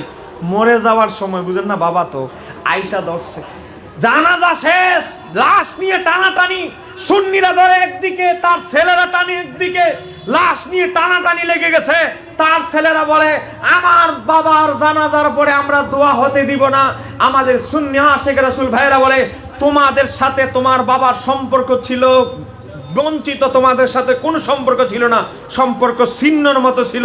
আমরা জানি তোমার বাবার সাথে খেয়েছি, উঠেছি, একসাথে ঘুমিয়েছি, একসাথে চলেছি, তোমার বাবা সুন্নি মাদ্রাসার জন্য জায়গা দিয়েছে, আর তোমরা এসে হুট করে বলবা তোমার বাবার জন্য আমরা একটু দোয়া করব, আমাদের সুন্নি ইমানি ভাই হিসেবে আজকে দোয়া করতে দিবে না। আমার বাবারা ভাইয়েরা, গন্ডগোল এমন চরম পর্যায়ে গিয়েছে, বিভিন্ন টেলিভিশনে খবর, সংবাদ মাধ্যমে এই খবরটা গিয়েছে। আমার বাবারা ভাইয়েরা, বিশেষ করে আমাদের চাঁদপুরের ভাইরা চ্যালেঞ্জ দিয়েছে তাদেরকে যে তোমরা তোমাদের কোন বড় হুজুর, ঢাকার হুজুর, রংপুরের হুজুর, দিনাজপুরের হুজুর, কোন হুজুরকে বসাবে বলো, আমরা বাহাসে রাজি। বাহাসের জন্য যুবকরা আমাকে 1 নম্বরে দিয়েছে, তারা বলে না বাহাস আমরা অনলাইনে করব। আমি বলেছি অনলাইনেও রাজি। আমি যখন রাজি হয়েছি, তাদের হুজুরদের কাছে একটু যোগাযোগ করছে যে প্রতিপক্ষকে আমার নাম শুনেছে, খবর টবর নিয়ে এখন আর বাহাসে বসতে চায় না। কথা কোনা কেন ঠিক কি? যদি প্রমাণ চান, আমার মোবাইলে সবগুলো কথোপকথন, যোগাযোগ, স্ক্রিনশট আমার মোবাইলে আছে, কারো সন্দেহ লাগলে যাওয়ার সময় দেখা করবেন। আমার বাবারা ভাইরা, হক যখন এসে যায় বাতিল তখন ফালাইতে হয়। কথা কোনা কেন ঠিক কি? হক যখন এসে যায়, সব এই 72 ফেরকাকে পরিচালনা করে মিস্টার ইবলিশ। যেরকম কে এই যে বদরের যুদ্ধে গিয়েছে, বদরের যুদ্ধে মিস্টার ইবলিশ, ইবলিশ শয়তান বড় হুজুরের শায়েকের বেশ ধরে এসেছে। আবু জাহেল, উতবা, সাহেবা সব কাফেরকে বলেছে আরে মিয়া তোমরা ভয় পাও কেন, আগাও। যখন বদরের যুদ্ধে ইমাম কাস্তালানি আল মাওয়াহিবুল্লাহ দুনিয়ার মধ্যে প্রথম খণ্ড 138 পৃষ্ঠা লিখেছে, বদরের যুদ্ধে যখন আমার আল্লাহ ফেরেশতা নিয়োজিত করলেন, ফেরেশতা নামায় দিলেন আসমান থেকে। এখন কাফেররা তো আর ফেরেশতা দেখে না, ইবলিশ শয়তান তো ফেরেশতা দেখে।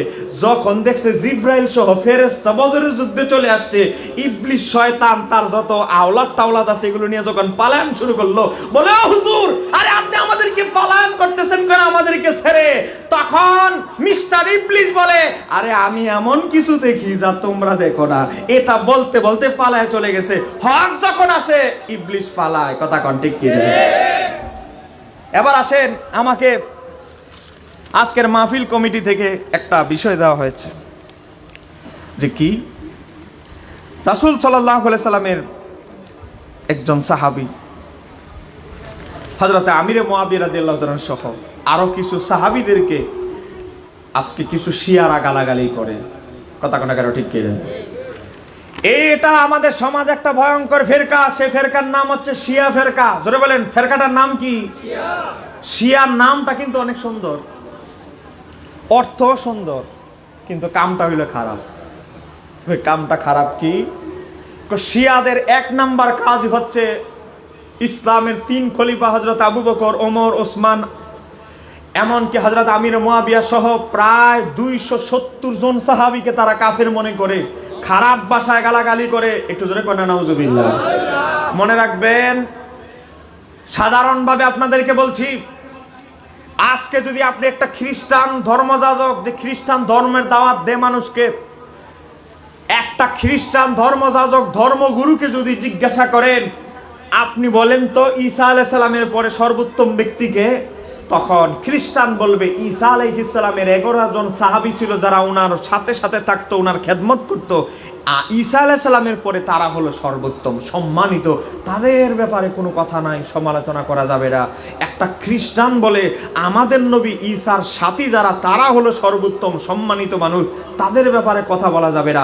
আজকে একটা ইহুদিকে যদি জিজ্ঞাসা করেন, তারা বলবে মুসা আলাইহিস সালামের কথা, তারা বলবে জাকারিয়া ইয়াহইয়া আলাইহিস সালামের কথা, তাদের সাথীদের কথা বলবে। ইয়াহইয়া আলাইহিস সালামের যারা সাথী ছিল, হযরত মুসা আলাইহিস সালামের যারা সাহাবী ছিল, তাদেরকে কোনো সমালোচনা করা যাবে না। এ মুসলমান, আজকে ইহুদি নাসারাদেরকে যদি জিজ্ঞাসা করেন, তারা বলবে আমাদের নবীর যারা সাথী ছিল, সাহাবী ছিল, তারা অনেক সম্মানিত, তাদের সমালোচনা করা যাবে না, এটা বেদিনী কাজ।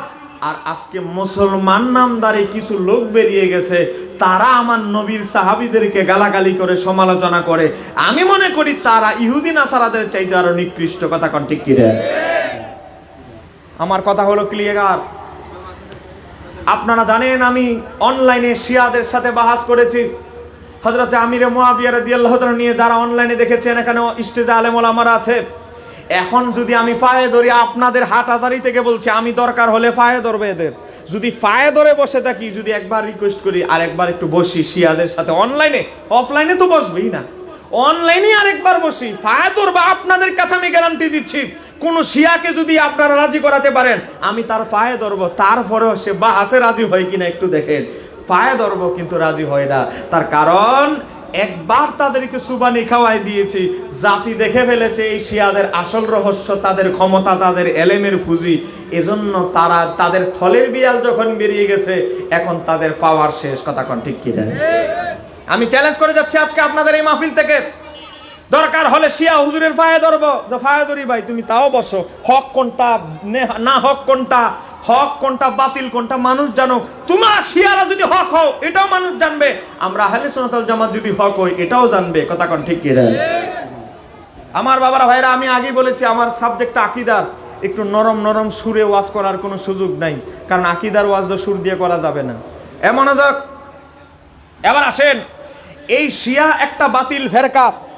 এই ফেরকার প্রায় 90টার মতো কুফরি আকীদা। একটু জোরে বলেন কয়টা? 90টা। তো আর আমি বলতে পারবো না, আমার মোবাইলে দেখেন সব তালিকা করে নিয়ে আসছি, কিন্তু মাহফিলের সময়, নির্ধারিত সময়ের ভিতরে আমার শেষ করতে হবে, কারণ আমার পরে প্রধান আলোচক চলে আসবে। শিয়া অর্থ, হইতে বলছিলাম, শিয়া অর্থটা বড় সুন্দর। শিয়া অর্থ দল, শিয়া অর্থ সমর্থক, শিয়া অর্থ সাহায্যকারী, সব অর্থই সুন্দর, কিন্তু কামটা হইল খারাপ। বলেন, তাদের কাজগুলো হলো কি? খারাপ। আমার বাবারা ভাইরা, এই শিয়া ফেরকা সৃষ্টি হয়েছিল ইসলামের তৃতীয় খলিফা হযরত উসমান ইবনে আফফান রাদিয়াল্লাহু তাআলার সময়। আব্দুল্লাহ ইবনে সাবা একজন ব্যক্তি, সে ছিল ইহুদি। একটু জোরে বলেন, সে ছিল কি? সে ছিল ইহুদি। হযরত ওমরের যুগে সে ইসলাম কবুল করেছে। তার টার্গেট হলো ইসলামকে ধ্বংস করা, মুসলমানদের মধ্যে গুতাগুতি লাগাই দেওয়া, এক মুসলমান আরেক মুসলমানকে সহ্য করতে না পারে হানাহানি যুদ্ধে যেন লিপ্ত হয়, এটা ছিল তার টার্গেট। সে এখন ইহুদি ধর্মের বড় হুজুর ইহুদি ধর্মের।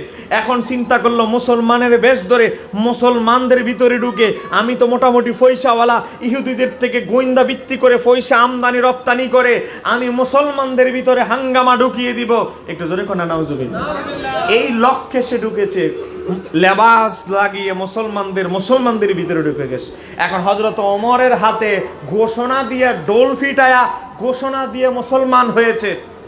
এখন হযরত ওমরের কাছাকাছি থেকে বুঝেছে ওমর এমন কঠিন মানুষ, যেই ওমর রাস্তা দিয়ে হাঁটলে ওই রাস্তায় 24 ঘন্টা শয়তান চলাফেরা করে না, যে ওমরের মতো মানুষকে ধোঁকা দেওয়া সম্ভব না। এখনই আব্দুল্লাহ ইবনে সাবা অপেক্ষা করতেছে ওমর কখন মরবে। এর মনের মধ্যে খালি তো আল্লাহ ওমরের তাড়াতাড়ি মারার ব্যবস্থা করো, কারণ ওমরের সময় আর তার সুবিধা করতে পারছে না। হযরত ওমর রাদিয়াল্লাহু তাআলা ইন্তেকাল করলেন। একা টার্গেট হযরত ওসমান খলিফা হলেন। ওসমানকে কিভাবে পথভ্রষ্ট করা যায়, ওসমানকে কিভাবে মুসলমানদের বিরুদ্ধে লেলিয়ে দেওয়া যায়। আমার বাবারা ভাইরা, এই আব্দুল্লাহ ইবনে সাবা হযরত ওসমান রাদিয়াল্লাহু তাআলা পিছে লাগতেছে। হযরত ওসমান রাদিয়াল্লাহু তাআলার যুগে বিভিন্ন মুসলমান নামদারি ব্যক্তিদেরকে টাকা দিয়ে ক্রয় করলো, বিভিন্ন অবস্থায় ফিতনা সৃষ্টি করতে লাগলো। হযরত ওসমানের বিরুদ্ধে একদল বিদ্রোহীকে লাগিয়ে দিল। অবশেষে হযরত ওসমানকে কোনো মতে 50 দিন, কোনো মতে 40 দিন হযরত ওসমানকে গৃহবন্দী করে হযরত ওসমানকে নির্মমভাবে শহীদ করা হয়। একটু জোরে কন্যা নাউজুবিল্লাহ।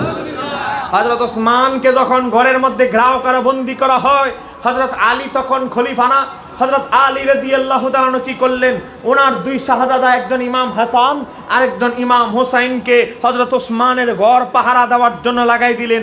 বর্ণনা করেছে, এই ঘটনাটি বর্ণনা করেছেন বিখ্যাত তাবি হযরতে সাঈদ ইবনুল মুসাইয়্যিব। তার বর্ণনাটি সংকলন করেছে ইমাম বুখারীর উস্তাদ ইমাম ইবনু সাদ আত-তাবাকাতুল কুবরার মধ্যে। এই হযরত ওসমানের ঘরের দরজায় নবীর দুই নাতি ইমাম হাসান ইমাম হুসাইনকে দরজার মধ্যে দেওয়া হয়েছে। হযরত আলী বলে, আমার দুই বেটা ওসমানকে পাহারা দিবে, কেউ যেন তাকে হত্যা করতে না পারে। এখন এই আব্দুল্লাহ ইবনে সাবার চক্র, যে শিয়াবাদের যে প্রতিষ্ঠাতা আব্দুল্লাহ ইবনে সাবার চক্র চিন্তা করতেছে আলী কখন মদিনা থেকে বের হবে, দূরে কোথাও একটু যদি যায় তাহলে ওসমানকে আমরা শেষ করে ফেলবো। ওসমান যদি মারা যায়, খলিফা মারার কারণে মুসলমানদের মধ্যে গুতাগুতি লেগে যাবে, বিদ্রোহ লেগে যাবে, এটাই তো আমার দীর্ঘদিনের চাওয়া। এখন হযরত আলী কখন মদিনা থেকে বর্ডার থেকে বের হয় ক্রস করে, এই অপেক্ষায় বসে আছে। হযরত আলী হঠাৎ করে মদিনা থেকে একটা কাজে বের হলেন, এখন সুযোগটা পেয়ে গেছে। হযরত আলী বের হয়ে গেলেন। এই আব্দুল্লাহ ইবনে সাবার চক্র দুইজন ব্যক্তিকে ভাড়া করলেন, খুনি, পারদর্শী খুনি, ডাকাত। সবাই ডাকাতি করতে পারে না, ডাকাতি করে 2-4-8-10টা ডাকাতি করে অভ্যস্ত এমন লোকই ডাকাতিতে নামে। কথা কোন ঠিক কিনা? ডাকাতির দলেও সহজে কোন নতুন ডাকাতকে কেউ নেয় না। আগে তুই আমাদের সাথে মাগনা ট্রেনিং এ যাবি, তারপরে ডাকাতি নিব। গতকালকেও আমার যে ড্রাইভার সাহেব, ওনাকে ডাকাতে ধরেছে, রড টট রাস্তা ফেলে দিয়েছে। উনি রড টট নিচে ফেলায় চলে আসছে। এই যে বাড়িহারাটের আগে চতুর্দিকে অনেক থানা, এখনো এসআই, অনেক থানার ওসি, অনেক থানার অনেক এসআই যোগদান করে নাই। এখনো অনেক জায়গা এই সুযোগে ডাকাতরা লুফি নিচ্ছে। কথা কোন ঠিক কি? গভীর মনোযোগ। এখন দুইজন ভাড়াটিয়া খুনি ভাড়া করলো কি জন্য? যে আজকে রাতে ওসমানকে শেষ করতে হবে। এখন ওসমানের বিরুদ্ধে এই যে আব্দুল্লাহ ইবনে সাবা মানুষের কান ভারী করে ফেলেছে। কয় কি? ওসমান 60টা অপরাধী। এ শিয়াদের দাবি, শিয়ারা এখনো বলে 4টা অপরাধী। 1 নাম্বার কি? ওসমান ছিল স্বজনপ্রীতি লোক, সে তার বংশের লোককে ক্ষমতায় বসিয়েছে। 2 নাম্বার কি? ওসমান আল্লাহর হাবিবের অনেক সুন্নতকে ধ্বংস করেছে। 3 নাম্বার কি? ওসমান নবীর কোরআন রে ফুরাইয়ে ফেলছে। এই বিভিন্ন অভিযোগ দিয়ে ওসমান রাদিয়াল্লাহু তাআলাকে সমালোচিত করছে। এখন এই আব্দুল্লাহ ইবনে সাবার চক্র, আবু বকর সিদ্দিক ইসলামের কয় নাম্বার খলিফা? আপনারা কি ঘুমাই গেছেন নাকি? 10টা বাজে ঘুমাই গেছেন? ইসলামের প্রথম খলিফা সিদ্দিক আকবর হযরত আবু বকর সিদ্দিকের এক ছেলে মুহাম্মদ ইবনে আবি বকর, তারও কান বাড়ি করে ফেলছে, মাথা ব্রেন নষ্ট করে ফেলেছে। তাকে বলেছে ওসমানকে মারলে শহীদের সওয়াব হবে, ওসমানকে মারো। একটু জোরে কোনা নাউজুবিল্লাহ। অথচ ওসমানকে আমার নবীর 2 মেয়ের জামাতা, যাকে জুন্নুরাইন উপাধি দেওয়া হয়েছে, ওসমানকে যিনি বদরের যুদ্ধে অংশগ্রহণ করেছেন, বদরের যুদ্ধে অংশগ্রহণের ফজিলত কি? আমার নবী বলেছে বদরের যুদ্ধে যারা অংশগ্রহণ করেছে আমার আল্লাহ তাদের তালিকা জান্নাতের তালিকাদের ভিতরে ঢুকাই দিয়েছে। তারা হলো জান্নাতুল ফিরদাউসের বাসিন্দা। তো এখন হযরত ওসমান রাদিয়াল্লাহু তাআলা, যার জীবনের অর্ধেকের বেশি সম্পদ ইসলামের রাস্তায় ব্যয় করেছে, হযরত ওসমান রাদিয়াল্লাহু তাআলাকে হত্যা করার উদ্দেশ্যে হযরতে আবু বকর সিদ্দিকের ছেলে ঢুকে গেছে। ওই যে 2জন খুনিকে বাড়া করা হয়েছে, তারা এখনো ঢুকে নাই। তার আগে ঢুকছে আবু বকর সিদ্দিকের ছেলে। আবু বকর সিদ্দিকের শাহজাদা ঢুকে হযরতে ইমাম হাসান হুসাইনকে বললেন, আমি ওনার সাথে দেখা করব, কথা বলবো। এই কথা বলে ঢুকেছে। ঢুকার পরে হযরত ওসমানের দাড়ির মধ্যে ধরেছে। বলেন কিসের মধ্যে ধরছে? দাড়ির মধ্যে। অথচ ছেলে কিন্তু আবু বকর সিদ্দিকের শাহজাদা। এই আব্দুল্লাহ ইবনে সাবার চক্র ব্রেন ওয়াশ করতে করতে অনেক সাহাবীদের পর্যন্ত ব্রেন ওয়াশ করে ফেলেছে। তারা পরে বুঝতে পেরেছেন যে এটা একটা চক্র। আমার বাবারা, ভাইরা, এখন হযরত ওসমানের দাড়ি ধরে ফেলেছে। হযরত ওসমান জুন্নুরাইন বলে, হে আমার ভাতিজা আবু বকরের ছেলে, তোমার বাবা যদি আজকে বেঁচে থাকতো, তোমার বাবার সাথে এমন এমন সম্পর্ক, তোমার বাবা আমাকে এমন এমন উপদেশ দিয়েছে, এমন ভালো আমার সম্পর্ক ছিল 2 জনের, আজকে তোমার বাবা যদি বেঁচে থাকতো, ও ভাতিজা, তোমার বাবা যদি এই ঘটনা শুনতো, বাবা যদি দেখতো, কি অবস্থা হতো। তখন এই কথা বলার পর আবু বকর সিদ্দিকের ছেলের ভিতরে ভয় সঞ্চার সৃষ্টি হলো, হাত থেকে দাড়ি থেকে হাতটা নামায় ফেললো। নামানোর পরে ওই যে ভাড়াটিয়া দুইজন খুনি, ইমাম হুসাইনের বুকের উপরে, ইমাম হাসানের বুকের উপরে দুইজন এমনভাবে আক্রমণ করলো, হঠাৎ করে তারা অজ্ঞান হয়ে গেল। দুইজনে মাথায় আঘাত করলো, দুইজনে বুকের উপরে আঘাত করলো, পড়ে গেল, অজ্ঞান হয়ে গেছে হঠাৎ করে। এখন এই সুযোগে দুইজন ভাড়াটিয়া খুনি, মুখ কিন্তু বাঁধা, কালো কাপড় দিয়ে মুখ বাঁধা, কেউ যেন চিনতে না পারে, কালো কাপড় দিয়ে মুখ বাঁধা দুইজন ঢুকে কি করলো, তখন হযরত ওসমান রাদিয়াল্লাহু তাআলা আনহুকে যখন হত্যা করা হয়, শহীদ করা হয়, তখন তিনি কোরআন পড়তেছিলেন, সূরা বাকারা তেলাওয়াত করতেছিলেন। আমার বাবারা ভাইরা, তখন হযরত ওসমান রাদিয়াল্লাহু তাআলা স্ত্রী দেখতেছে দুইজন মুখোশধারী ব্যক্তি রাঙ্গা তলোয়ার উঁচু করে হযরত ওসমানের গর্দান কেটে ফেলবে এমন ভাবে উন্মুক্ত করেছে। তখন হযরত ওসমানের স্ত্রী হাত বাড়িয়ে দিলেন, উনার 4টা আঙ্গুল, কোন বর্ণনা এসেছে 3টা আঙ্গুল, 3টা-4টা আঙ্গুল কর্তন হয়ে কেটে হযরত ওসমানের গর্দানটা কেটে ফেলা হয়। একটু জোরে কোন নাউজুবিল্লাহ। এখন এই যারা ওই যে ভাড়াটিয়া খুনি, এরা কাজ সারতে দেরি, উদাও হইতে দেরি নাই। এখন মানুষ শুনেছে, এরা আবার বাইরে গিয়া মুখ খুলে বলতেছে ওসমানকে হত্যা করা হয়েছে। দেখছেন ঘটনাটা কি? ওসমানকে হত্যা করা হয়েছে, ঘরের ভিতরে খুনি আছে। আসল খুনি কিন্তু তারাই মানুষকে বলতেছে ওসমানকে হত্যা করা হয়েছে। ঘরের ভিতরে ঢুকে মানুষ পাইল আবু বকর সিদ্দিকের ছেলেকে, অথচ আবু বকর সিদ্দিকের ছেলে যদিও তার সাথে খারাপ ব্যবহার করেছে হযরত ওসমানের সাথে, তিনি কিন্তু হত্যা করে নাই, কিন্তু মানুষ গিয়ে আসামি হিসাবে পেল আবু বকর সিদ্দিকের ছেলেকে। এই গুঞ্জন উঠে গেল যে আবু বকর সিদ্দিকের ছেলেই হযরত ওসমানকে হত্যা করেছে। এখন হযরতে আলী রাদিয়াল্লাহু তাআলা আসলেন, আবু বকর সিদ্দিকের ছেলেকে বাধা হলো, বাধার পরে হযরতে আলী আসলেন, বলে আলী আসুক, আলী আসলেই আমরা এটার ব্যাপারে কথা বলবো। হযরতে আলী আসলেন, আসার পরে সব ঘটনা শুনলেন। ওনার স্ত্রীকে বললেন, বলেন তো আবু বকর সিদ্দিকের ছেলে হত্যা করেছে না কে হত্যা করেছে? বলে তিনি অনেক কথা বলেছেন, হযরত ওসমানকে ধমক দিয়েছেন, অনেক খারাপ ব্যবহার করেছেন, তবে তিনি হত্যা করে নাই। যারা হত্যা করেছে তাদের মুখ বাঁধা ছিল, তারা পলায়ন করেছে। এখন আমার বাবারা ভাইরা, এখন মুসলমানদের ভিতরে একটা সন্দেহের বেড়াজাল ঢুকে গেছে, মুসলমানদের ভিতরে বিভাজন সৃষ্টি হয়ে গিয়েছে। এই অবস্থার পরিপ্রেক্ষিতে একদল লোক, তখন ছিল 18 জিলহজ হযরত ওসমানকে শহীদ করা হয়, একদল গোয়েন্দা ব্যক্তি, এই যে আব্দুল্লাহ ইবনে সাবার একটা বড় চক্র, তারা ছিল মক্কায় তখন হজের মৌসুম, হজ চলে। তখন 18 জিলহজ হযরতে মা আয়েশা সিদ্দিকার কান বাড়ি করা হলো।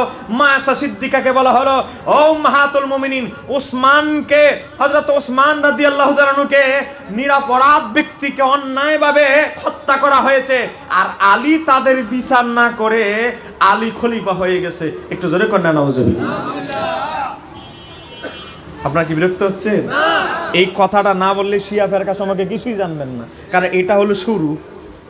আমার বাবারা ভাইরা, এই হযরতে মা আয়েশা সিদ্দিকা রাদিয়াল্লাহু তাআলা আনহাকে বোঝানো হয়েছে আলী হলো ক্ষমতা লোভী, ওসমানকে মেরেছে, হত্যাকারীরা তার আশেপাশে ঘুরতেছে, বিচার না করে আলী গদিতে বসে গেছে। এখন মা আয়েশা সিদ্দিকার কান বাড়ি করা হয়েছে, তিনিও তো একজন মানুষ, মহিলা। এখন হযরতে আয়েশা রাদিয়াল্লাহু তাআলা আনহা মানুষদেরকে উটের উপরে আরোহণ করে বললেন, ইয়া আইয়ুহান নাস, ইয়া আইয়ুহাল মুমিনুন, ইয়া আইয়ুহান নাস, হে ঈমানদাররা, হে মুমিনেরা, এদিকে আসো। কি হয়েছে উম্মাহাতুল মুমিনিন, কি হয়েছে বলেন? বলে হযরত ওসমানকে, ইসলামের 3য় খলিফা ওসমানকে অন্যায়ভাবে হত্যা করা হয়েছে, আমরা তার বিচার নিব। আলী তার বিচার না করে খলিফার মস্তদে বসে গেছে, আমরা তার বিচার আদায় করব। তোমরা কি নিরীহ একজন মানুষকে হত্যা করা হয়েছে ওসমানকে, তোমরা কি তার বিচার চাও, হত্যার বিচার চাও? সাহাবীরা তাবিরা বলতে লাগলো, অবশ্যই চায়। যারা যুদ্ধ করতে পারো, যুদ্ধ করার ক্ষমতা আছে, আমার সাথে যোগদান করো। রওনা দিলেন, হজের কাজ কমপ্লিট হয়েছে, মক্কা থেকে রওনা দিলেন হযরত উম্মাহাতুল মুমিনিন মা আয়েশা সিদ্দিকা রাদিয়াল্লাহু তাআলা আনহা বিশাল এক সেনাবাহিনী নিয়ে রওনা দিলেন হযরত আলীর বিরুদ্ধে যুদ্ধ করবে। কেন? আলী ওসমানের হত্যার বিচার না করে ক্ষমতায় বসে গেছে। মা আয়েশা সিদ্দিকা তো পুরা ঘটনাটা জানে না, কারণ ওনার কাছে ঘটনাটা গোপন করা হয়েছে। এখন হযরত আলীও বিশাল এক সৈন্যবাহিনী নিয়ে রওনা দিলেন। হযরত আলীর কথা হচ্ছে, আমরা কোনো না কোনোভাবে হযরত মা আয়েশা সিদ্দিকার উটকে ঘেরাও করব, উটকে ঘেরাও করে ওনাকে একটা তাঁবুতে এনে ঘটনাটা খুলে বললেই ব্যাপারটা থেমে যাবে। কথা কানা ঠিক কি? এটা ছিল হযরত আলীর রওনা দেওয়ার উদ্দেশ্য, কারণ উনি তো সাহাবীদের মধ্যে সবচেয়ে বড় জ্ঞানী ছিলেন। হযরত আলী রাদিয়াল্লাহু তাআলা রওনা দিলেন। মা আয়েশা সিদ্দিকা উটের উপরে আরোহণ করে যুদ্ধের নেতৃত্ব দিয়েছিলেন। এজন্য বলা হয় এই যুদ্ধকে জঙ্গে জামাল, অস্থির যুদ্ধ, মানে যেই যুদ্ধে উটের উপরে মা আয়েশা সিদ্দিকা উটে আরোহণ করে যুদ্ধ পরিচালনা করেছিলেন। আমার বাবারা ভাইরা, যুদ্ধের এক পর্যায়ে আব্দুল্লাহ ইবনে সাবার চক্র ঢুকে গেছে মা আয়েশা সিদ্দিকার দলে, আবার হযরত আলীর দলেও ঢুকে গেছে যুদ্ধের নাম দিয়ে। দুই দলে কিন্তু আব্দুল্লাহ ইবনে সাবার লোক আছে। এখন মা আয়েশা সিদ্দিকা রাদিয়াল্লাহু তাআলা আনহাকে বহু কষ্টে নিয়ন্ত্রণ করে হযরতে আলী ব্যাপারটা ঘটনাটা বুঝাইলেন তাঁবুর ভিতরে ঢুকায়া। মা আয়েশা সিদ্দিকাকে বললেন, ও উম্মাহাতুল মুমিনিন, আপনি কি আল্লাহর হাবিবের ওই হাদিস শোনেননি যেটা ইমাম ইবনে সাদ আত-তাবাকাতুল কুবরা নকল করেছে? ও উম্মাহাতুল মুমিনিন, আল্লাহর হাবিব আমার নবীর বিবিদেরকে একত্রিত করে একটা কথা বলেছিল, হে আমার বিবিরা, আমি আশঙ্কা করছি আমার একজন বিবি আলীর সাথে বিরোধে জড়াবে, সাবধান, আলীর সাথে যখন বিরোধে জড়াবে তোমরা আলীর পক্ষে থাকবে, সাবধান আলীর বিরুদ্ধে যাবে না। আল্লাহর হাবিব কি এই কথা ভবিষ্যৎবাণী করেনি? হে উম্মাহাতুল মুমিনিন, আপনি কি ভুলে গেছেন? এই কথা শোনার পর মা আয়েশা সিদ্দিকা রাদিয়াল্লাহু তাআলা আনহা, কিতাবের নাম মুসান্নাফ ইবনে আবি শায়বা, সেখানে এসেছে মা আয়েশা সিদ্দিকা কাঁদতে কাঁদতে ওনার ওড়না ভিজে গিয়েছিল। একটু জোরে বলেন না সুবহানাল্লাহ। তাহলে জঙ্গে জামাল, ওটের যুদ্ধ শেষ, খতম, আর আগে বাড়ায় নাই। এখন হযরত আলী রাদিয়াল্লাহু তাআলা কোথায় আসলেন? মদিনায় চলে আসলেন। মা আয়েশা সিদ্দিকাও মদিনায় চলে আসলেন। যুদ্ধ কিন্তু বন্ধ হয়ে গেছে, যুদ্ধ আর হয় নাই। এখন আব্দুল্লাহ ইবনে সাবার চক্র কয়, লাগাইলাম যুদ্ধ আর এখন বন্ধ হয়ে গেল যুদ্ধ। আমাদের তো সব এত পয়সা, এত কষ্ট করলাম, এত টাকা পয়সা খরচ করলাম ইহুদিদের থেকে আইন না, এখন সব বন্ধ হয়ে গেছে, এটা তো হতে পারে না। এখন তারা চিন্তা করলো আলীর বিরুদ্ধে গন্ডগোল কিভাবে লাগানো যায়। এই আব্দুল্লাহ ইবনে সাবার চক্র চলে গেল সিরিয়ায়। একটু জোরে বলেন কোথায়? সিরিয়ায় তখন আমির হচ্ছে হযরতে আমির মুয়াবিয়া রাদিয়াল্লাহু তাআলা। তার কাছে গিয়ে বলল, আপনার চাচাতো ভাই আহারে উসমানকে অনেক নৃশংসভাবে 40 দিন 50 দিন খাবার না দিয়ে পানি টানি খেয়ে কষ্ট করে জীবন যাপন করে তিনি মৃত্যুবরণ করেছেন, তাকে অন্যায়ভাবে হত্যা করা হয়েছে। হে আমির মুয়াবিয়া, আপনার আপন চাচাতো ভাই, আপনার উমাইয়া বংশের এক বংশের লোক উসমানকে হত্যা করা হয়েছে, আর আপনি বসে আছেন? আপনি কি কাপুরুষ নাকি? আপনি কিছু একটা করেন। আপনি কেন আপনি যুদ্ধ করতেছেন না আলীর বিরুদ্ধে? আলীর কাছে আপনি চিঠি লেখেন, তিনি যেন উসমান হত্যাকারীদেরকে আপনার হাতে সোপর্দ করে। এখন হযরতে আমিরে মুয়াবিয়া রাদিয়াল্লাহু তাআলার কান বাড়ি করে ফেলছে, মাথা গরম করে ফেলেছে। এখন হযরতে আমিরে মুয়াবিয়া রাদিয়াল্লাহু তাআলা চিঠি পাঠিয়েছে হযরতে আলী আগে। হযরত আলী আব্দুল্লাহ ইবনে আব্বাসের মারফত চিঠি লিখে পাঠিয়েছে, হে আমিরে মুয়াবিয়া, তোমার মসনদ যে সিরিয়া সেটা ছেড়ে দাও, সিরিয়ার এখন থেকে গভর্নর হবে অমুক। এই চিঠি পাঠানোর পর আমিরে মুয়াবিয়া রাদিয়াল্লাহু তাআলা উত্তর দিলেন, হে আলী, আমি আমার ক্ষমতা, আমার এই প্রদেশ আপনার হাতে দিব, তবে একটা শর্ত। একটু জোরে বলেন, কয়টা শর্ত? একটা শর্ত। সেটা কি? এই যে আলী এবং মুয়াবিয়া রাদিয়াল্লাহু তাআলা যে যুদ্ধ কেন হয়েছে, একটা শর্ত। সেটা কি? আপনি আমার হাতে আমার চাচাতো ভাই ওসমানকে যারা হত্যা করেছে এই আসামিদেরকে শুধু আমার হাতে দিয়ে দিবেন, আমি সুন্দর করে সিলমোহর দিয়ে এই সিরিয়া আপনার হাতে তুলে দেব। আমার চাহিদা শুধু একটা। হযরত আলী রাদিয়াল্লাহু তাআলা বললেন যে এই ব্যাপারটা হযরত ওসমানকে কারা হত্যা করেছে ব্যাপারটা খুব জটিল, কারণ হত্যাকারীরা পলাতক। আমি এটার বিচার করতে হলে আমাকে কি করতে হবে? অনুসন্ধান টিম গঠন করেছি, তারা খবর নিচ্ছে কারা এই কাজটা করতে পারে। আমি হত্যাকারীদেরকে আমি পাবো, তোমার হাতে সোপর্দ করব। না, হত্যাকারী আপনার আশেপাশেই ঘুরতেছে, আবু বকর সিদ্দিকের ছেলে আছে, আবু বকর সিদ্দিকের ছেলে না মারলো, তার সাথে যেহেতু তারা ঢুকছে এই জন্য সেও অপরাধী। এগুলো অনেক কথা বলতে লাগলেন। এখন এই প্রেক্ষিতে ঝগড়া হয়ে গেল, দুইজনের মধ্যে মতভেদ হয়ে গেল। হযরত আলী রাদিয়াল্লাহু তাআলা সিদ্ধান্ত নিলেন, মুসলমানদের মধ্যে যদি মুসলমানরা প্রত্যেকটা মুসলমানদের শহরগুলো যদি এক খলিফার আন্ডারে না হয় তাহলে মুসলমানদের মধ্যে গন্ডগোল হবে, গুতাগুতি হবে। কারণ আমি সরকার হলাম আর একটা জেলা আমার আন্ডারের বাইরে, তাহলে মানুষ তো ওই জেলার মানুষ তো যুদ্ধ করতে পারে, খারাপ কিছু করতে পারে, বিচার পাবে না, কারণ আমি সরকারের আন্ডার থেকে তারা বিচ্যুত। হযরত আলী রাদিয়াল্লাহু তাআলা বললেন, এটা হতে পারে না।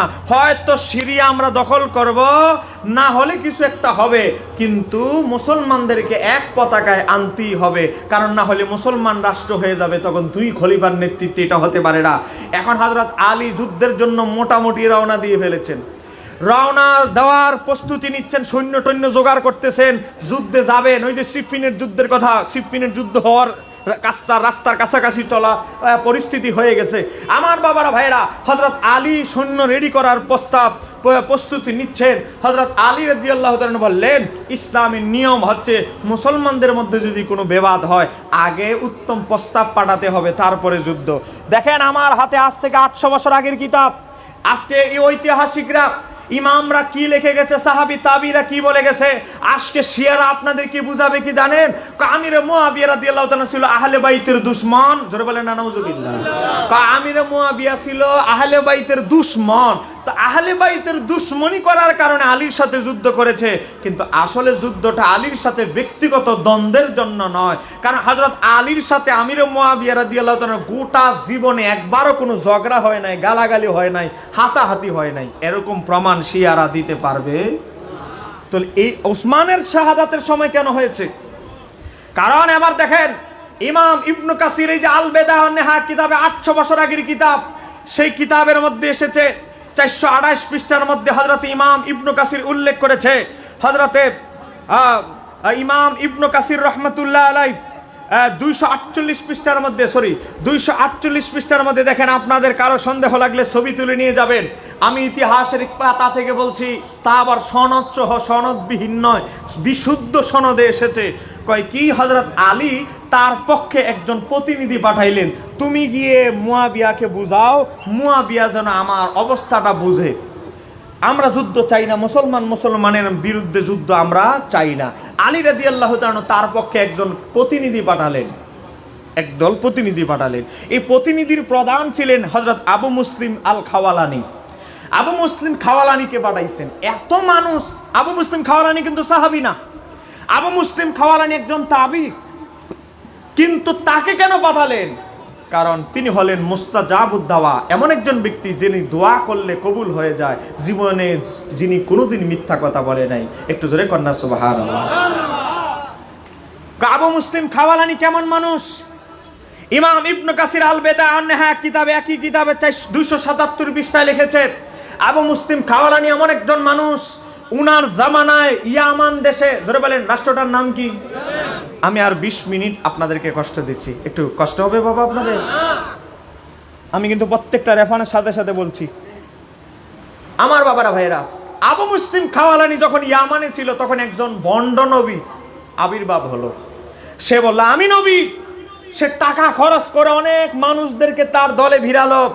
তার বিরুদ্ধে যদি কেউ কথা বলতো, গরিব নিরীহ মানুষদেরকে টাকা খরচ করে রাত্রবেলা ঘুম করে ফেলতো, ওই আয়নাগরের ভিতরে ঢুকায় ফেলতো। এখন এই ভণ্ড নবীর বিরুদ্ধে কথা বললেই আয়নাগরে ঢুকায় ফেলে। এই অবস্থা যখন সৃষ্টি হলো, কোনো মুসলমানই ভণ্ড নবীর বিরুদ্ধে কথা বলে না, কারণ বললেই আয়নাগরে ঢুকে যায়। এখন এই পরিস্থিতির ভিতরে যখন বলল, তখন একজন ব্যক্তি, তার নাম হচ্ছে আবু মুসলিম খাওয়ালানি, যিনি ইহুদি ধর্মের বড় একজন আলেম ছিলেন, তিনি ইসলাম কবুল করেছেন। তিনি আমার নবীর যুগে জন্মগ্রহণ করার পরেও কিন্তু অল্পের জন্য নবীর হাতে কালেমা পড়তে পারে নাই। সে আবু মুসলিম খাওয়ালানি কি করলো, তখন ইসলামের দ্বিতীয় খলিফা হযরত ওমরের জামানা, এই তখন ইয়ামান দেশের মধ্যে ভণ্ড নবী যখন এই নিজের দল ভারী করার চেষ্টা করলো, আবু মুসলিম খাওয়ালানি একটা পাথর উঁচু জায়গা দাঁড়ালেন, বক্তৃতা দেওয়ার জন্য, খুতবা দেওয়ার জন্য দাঁড়ালেন।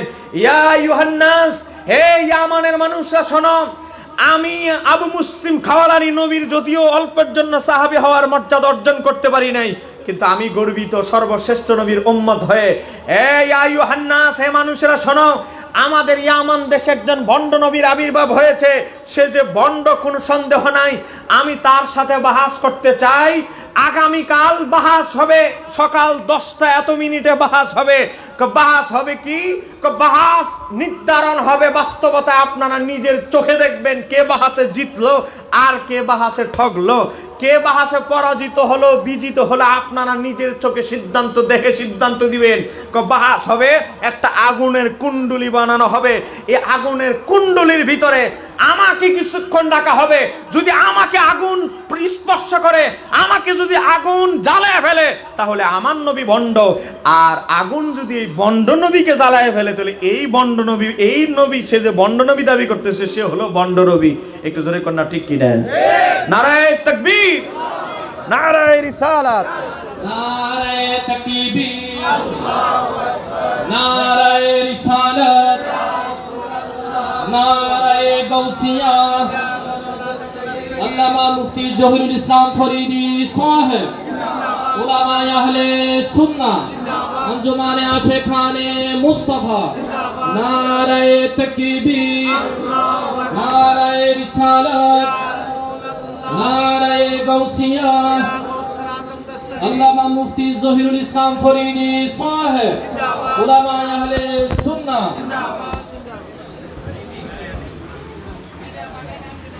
একটু জোরে বলেন মারহাবা। একটু আগে আপনাদেরকে আমি বলেছিলাম আমি করি গরম ওয়াজ। আমার ভাই ঠান্ডা ভাষায় সুললিত কণ্ঠে আপনাদেরকে আপনাদের আত্মার খোরাক দিবেন, আত্মা প্রশান্তি দান করবেন। তিনি হচ্ছেন আমার শ্রদ্ধেয় বড় ভাই আল্লামা মুফতি জহিরুল ইসলাম ফরিদি। জোরে কন্যা মারহাবা। প্রধান বক্তা চলে আসছে, এখন কি আর বিশেষ বক্তার আর ওয়াজ আর চলবে? আমি তাহলে ফিনিশিং দিয়ে দিচ্ছি, শেষ করে দিচ্ছি আমার আলোচনাটা। আমার ভাই চলে এসেছেন, তিনি ঢাকা থেকে এখানে চলে এসেছেন, কারণ এখন রাত্রেবেলা, রাত্রে জার্নি এখন অনেক জটিল হয়ে গেছে এই পরিস্থিতিতে, কারণ প্রায় জায়গায় ডাকাতি হচ্ছে। এই যে গত 2 দিন আগে আমাদের এক বক্তা সিলেটের মুফতি নেসার আহমদ, এক রাতে 5 জায়গায় ডাকাতে উৎপাতছে, 5 জায়গায়, এক রাস্তায় 5 জায়গায় 5 দল ডাকাত। বেচারা বলে বহু কষ্টে জীবনটা নিয়ে আসছে, এই পরিস্থিতি চলছে। তো এই জন্য আমরা বলছি, প্রশাসনিক যে ভাইরা আছেন, মিডিয়ার মাধ্যমে অনুরোধ করছি, আলেম ওলামাদের একটু নিরাপত্তা প্রদান করার জন্য বিশেষ অনুরোধ করছি। এবং মাহফিল কমিটিতে যারা দাওয়াত দেন, তারাও অন্তত 2-3 মাইল গুরুত্বপূর্ণ জায়গা এগিয়ে দেওয়া উচিত। কথা কোনো কেন ঠিক কি না? তো দেখেন, এই আবু মুসলিম খাওয়ালানি বাহাসের চ্যালেঞ্জ দিলেন, কিতাবপত্রের বাহাস না। কেমন বাহাস? আগুনের কুণ্ডলী বানানো হবে, আবু মুসলিম খাওয়ালানিকে নিক্ষেপ করা হবে, বন্ড নবীকে নিক্ষেপ করা হবে। আগুনে যাকে খেয়ে ফেলবে সে পরাজিত, আগুন যাকে স্পর্শ করতে পারবে না সে বিজিত, সে জয়ী। জোরে কর না মারহাবা। এই ধরনের বাহাসের চ্যালেঞ্জ কি আমি আপনি করতে পারবো? আমি আপনি করতে পারবো না। 277 পৃষ্ঠায় ইমাম ইবনে কাসির, আমি ওনার জীবনী তন্ন তন্ন করে ফেললাম। এই ঘটনাটা কোথায় আছে খুঁজতে খুঁজতে গিয়ে আমি বের করলাম ইমাম ইবনে কাসির আল বেদা ওয়ান নেহা কিতাবে এই আবু মুসলিম খাওয়ালানির জীবনীতে 800 বছর আগে উল্লেখ করেছে। এখন বাহাসের যখন চ্যালেঞ্জ করলেন, আবু মুসলিম খাওয়ালানি রহমাতুল্লাহ আলাইহি তার ঘরের মধ্যে ঘুমানোর প্রস্তুতি নিচ্ছেন, একটু ঘুমিয়েছেন, সন্ধ্যা হয়ে গেছে, আশারের পর রাত হয়ে গিয়েছে। আল্লাহর হাবিবকে স্বপ্নে দেখলেন, আল্লাহর হাবিবকে বলতেছে, আল্লাহর হাবিব আবু মুসলিম খাওয়ালানিকে বলতেছে, ও আবু মুসলিম খাওয়ালানি, তুমি এখনই ঘর থেকে গিয়ে অন্য জায়গায় গিয়ে আত্মগোপন করো, এই ভণ্ড নবীর দলের আসতেছে তোমাকে হত্যা করার জন্য। একটু জোরে বলা যাবে কি? আর একটু জোরে বলেন না। আমার নবীর দরবারে, আমার নবীর পক্ষে কে কি বলে, কে কি চ্যালেঞ্জ দেয়, কে কি কথা বলে, আমার নবীর খবর আছে না নাই? পিছনের ভাইরা বলেন, খবর আছে না নাই? আমার নবী বলতেছে, আবু মুসলিম খাওয়ালানি বারাটিয়া খুনি আসতেছে তোমাকে হত্যা করার জন্য, তুমি এখনই ঘুম থেকে জাগ্রত হয়ে ঘর থেকে আত্মগোপনে থাকো, চাদর দিয়ে তোমার চেহারা ঢেকে নাও। বলে আমার নবী গায়েব জানে কি জানে না? ঘটনা হলো ইয়ামান দেশে, আর আমার নবী মদিনা শরীফে, রওজা শরীফে। একটু জোরে কোন আল্লাহু আকবার। এটা ইলমে গায়েব। ওয়াহাবীরা ইলমে গায়েবের দলিল খুঁজে পায় না। আবু মুসলিম খাওয়ালানি এমনি এমনি চ্যালেঞ্জ দেয় নাই, তার পক্ষে আছে কে? আল্লাহর হাবিব। জোরে বলেন, তার পক্ষে কি আছে? এখন আবু মুসলিম খাওয়ালানি বাহাসের চ্যালেঞ্জ দিলেন, সকাল 10টা এত মিনিটে বাহাস। 10টা এত মিনিটের 10 মিনিট আগে ভণ্ড দলের অনুসারীরা বলতে লাগলো, কোথায় আবু মুসলিম খাওয়ালানি, এত ফালাইছে ফালাতক। আমি খবর নিয়ে দেখেছি, আমরা গত রাত্রেও সে বাড়িতে ছিল না, সে পালাতক, গত রাত্রে বাড়িতে নাই। এই খবরও ভণ্ড দলের অনুসারীরা জানে, মানে গিয়ে ঘরে তো পায় নাই। বলে এই ভণ্ড নবী, এই ভণ্ড নবীর অনুসারী ভণ্ড আবু মুসলিম খাওয়ালানি, জোরে কোন নাউজুবিল্লাহ, সে পালাতক, সে বাহাসে আসবে না, গত রাত্রেই সে পালাইছে। আবু মুসলিম খাওয়ালানি বলে, বাহাসের টাইম তো আরো 10 মিনিট বাকি আছে, এখন আমার চাদরের মুখ খোলার দরকার নাই। 10 মিনিট যখন পার হলো, 10:30 হলো, আবু মুসলিম খাওয়ালানি চাদরে যে মুখ বেঁধে আছে, রুমাল দিয়ে যে মুখ বেঁধে রেখেছে, রুমাল থেকে মুখ সরিয়ে বলে, মুখ থেকে রুমাল সরিয়ে বলে, আমি আবু মুসলিম খাওয়ালানি মুহাম্মদ সাল্লাল্লাহু আলাইহি সাল্লামের উম্মত, কখনো পালাইতে পারে না। আমি পালাই নাই, আমি শুধু নির্দিষ্ট সময়ের অপেক্ষা করছি। তোমরা আমাকে গত রাত্রে হত্যা করার জন্য যে বারাটিয়া খুনি পাঠিয়েছো, সেই খবরও আমার কাছে আছে, জোরে কন্যা মারহাবা। এখন বাসের সময় দেখা যাবে ভণ্ড নবী বলতেছে, দেখছস তোদেরকে এত টাকা খরচ করলাম, রাত্রে মারতে পারলি না, গোটা শহর খুঁজলি কোথাও পাইলি না, এখন সে আসলো কোথায় থেকে? কারণ ভণ্ড নবী জানে আগুন তাকে খাতির করবে। এখন ভণ্ড নবী বললে, ঠিক আছে বাহাসে তো রাজি হয়েছি। এখন বাহাসের 1 নম্বর কথা হচ্ছে, বাহাসে আগুনে তুমি ঝাঁপ দিতে হবে। ভণ্ড নবী মনে করেছে আবু মুসলিম খাওয়ালানি তো ওমরও নয়, আবু বকরও নয়, নবী নয়, রাসূল নয়, আবু মুসলিম খাওয়ালানি কি আর আগুন কি খাতির করবে? আবু মুসলিম খাওয়ালানি ঝাঁপ দিবে আর ফুরে যাবে, আমার বাহাসও শেষ, আমি তোর ঝাঁপ দিতে হবে না। এই মনে করে বলল, ঠিক আছে তুমি আগে আগুনে ঝাঁপ দাও, তারপরে আমি। সময় 1 ঘন্টা আগুনের ভিতরে, কুণ্ডুলির ভিতরে থাকতে হবে। আবু মুসলিম খাওয়ালানি বলে, 1 ঘন্টা নয়, আমি 3 ঘন্টা থাকবো। একটু জোরে কন্যা মারহাবা। তবে তুমি শুধু 1 ঘন্টা থাকলেই হবে। এবার আসেন বাহাসে, আবু মুসলিম খাওয়ালানি আগুনের কুণ্ডুলি বানাল হলো বিশাল, কুণ্ডুলির ভিতরে ঢুকে গেলেন। আবু মুসলিম খাওয়ালানি আগুনের কুণ্ডুলির ভিতরে গিয়েছেন। ইমাম ইবনু আসির আল কামিল ফিত তারিখের মধ্যে উল্লেখ করেছে, আবু মুসলিম খাওয়ালানি আগুনের কুণ্ডুলির ভিতরে দেখে মুস্কি মাস্কি হাসতেছেন, কারণ আগুনের কুণ্ডুলির বাইরে রহমাতুল লিল আলামিন আবু মুসলিম খাওয়ালানিকে দেখে হাসতেছে, আবু মুসলিম খাওয়ালানিও আমার নবীকে দেখে হাসতেছে। আর একটু জোরে বলেন না। পৃথিবীর ইতিহাসে সর্বশ্রেষ্ঠ বাহাসের যদি তালিকা দেওয়া হয়, এটা হবে 1 নাম্বার। একটু জোরে কন্যা মারহাবা। এখন আবু মুসলিম খাওয়ালানি 1 ঘন্টা বাহাসের শর্তের মধ্যে লেখা ছিল আগুনের ভিতরে থাকবে কয় ঘন্টা? তিনি থাকলেন 3 ঘন্টা। 3 ঘন্টা পরে আস্তে আস্তে আগুনের কুণ্ডলী থেকে বের হওয়ার পর ভণ্ড নবীর অনুসারীরা তারে ধরছে, আমাদের ইজ্জত বাঁচান, আপনি আগুনের ভিতরে যান, আপনি তো নবী, নবীরা তো অনেক বড় বড় মোজেজা দেখায়, ইব্রাহিম নবীকে আগুনে ফেলে দেওয়া হয়েছে, বড় বড় মোজেজা দেখায়, আপনি আজকে মোজেজা দেখায় আমাদের উম্মতদেরকে। ভণ্ড নবীর অনুসারীরা বলে, আমাদের উম্মতদের ইজ্জত বাঁচান, আপনি আগুনে ঝাঁপ দেন। ভণ্ড নবীর অনুসারী দিছে 1 দৌড়, মানুষ লাগে নাই, ভণ্ড নবীর অনুসারীরা এই ফিটাইয়া তাদের নবীরে মেরে ফেলছে। একটু জোরে কন্যা সুবহানাল্লাহ। এই খবর চলে গেল খলিফাতুল মুসলিমিন হযরত ওমরের কাছে। একটু জোরে বলেন, কার কাছে? হযরত ওমরের কাছে যখন গেলেন, আমিরুল মুমিনিন হযরত ওমর আবু মুসলিম খাওয়ালানিকে ইয়ামান বরাবর চিঠি লিখলেন, এ আবু মুসলিম খাওয়ালানি, আমার অন্তর, ওমরের অন্তর চায় আবু মুসলিম খাওয়ালানিকে 1 নজর দেখার জন্য। আমি তোমাকে অনুরোধ করছি, তুমি মদিনায় আসো, আমি তোমাকে 1 নজরের জন্য দেখব। ইমাম ইবনু কাসির রাহমাতুল্লাহ আলাইহি উল্লেখ করতেছে, আবু মুসলিম খাওয়ালানি যখন কোথায় আসলো, মদিনায় আসলো ইয়ামান থেকে। বাহাসের পরে কি করলেন হযরত ওমর রাদিয়াল্লাহু তাআলা, কি করলেন? তার 2 চোখের, আমার পাশে ফরিদি হুজুর আছে দেখেন, তার 2 চোখের মাঝখানে কপালে চুমু খেলেন। একটু জোরে কন্যা। হযরত ওমর তার 2 চোখের কপালের, 2 চোখের মাঝখানে কপালে চুমু খেলেন।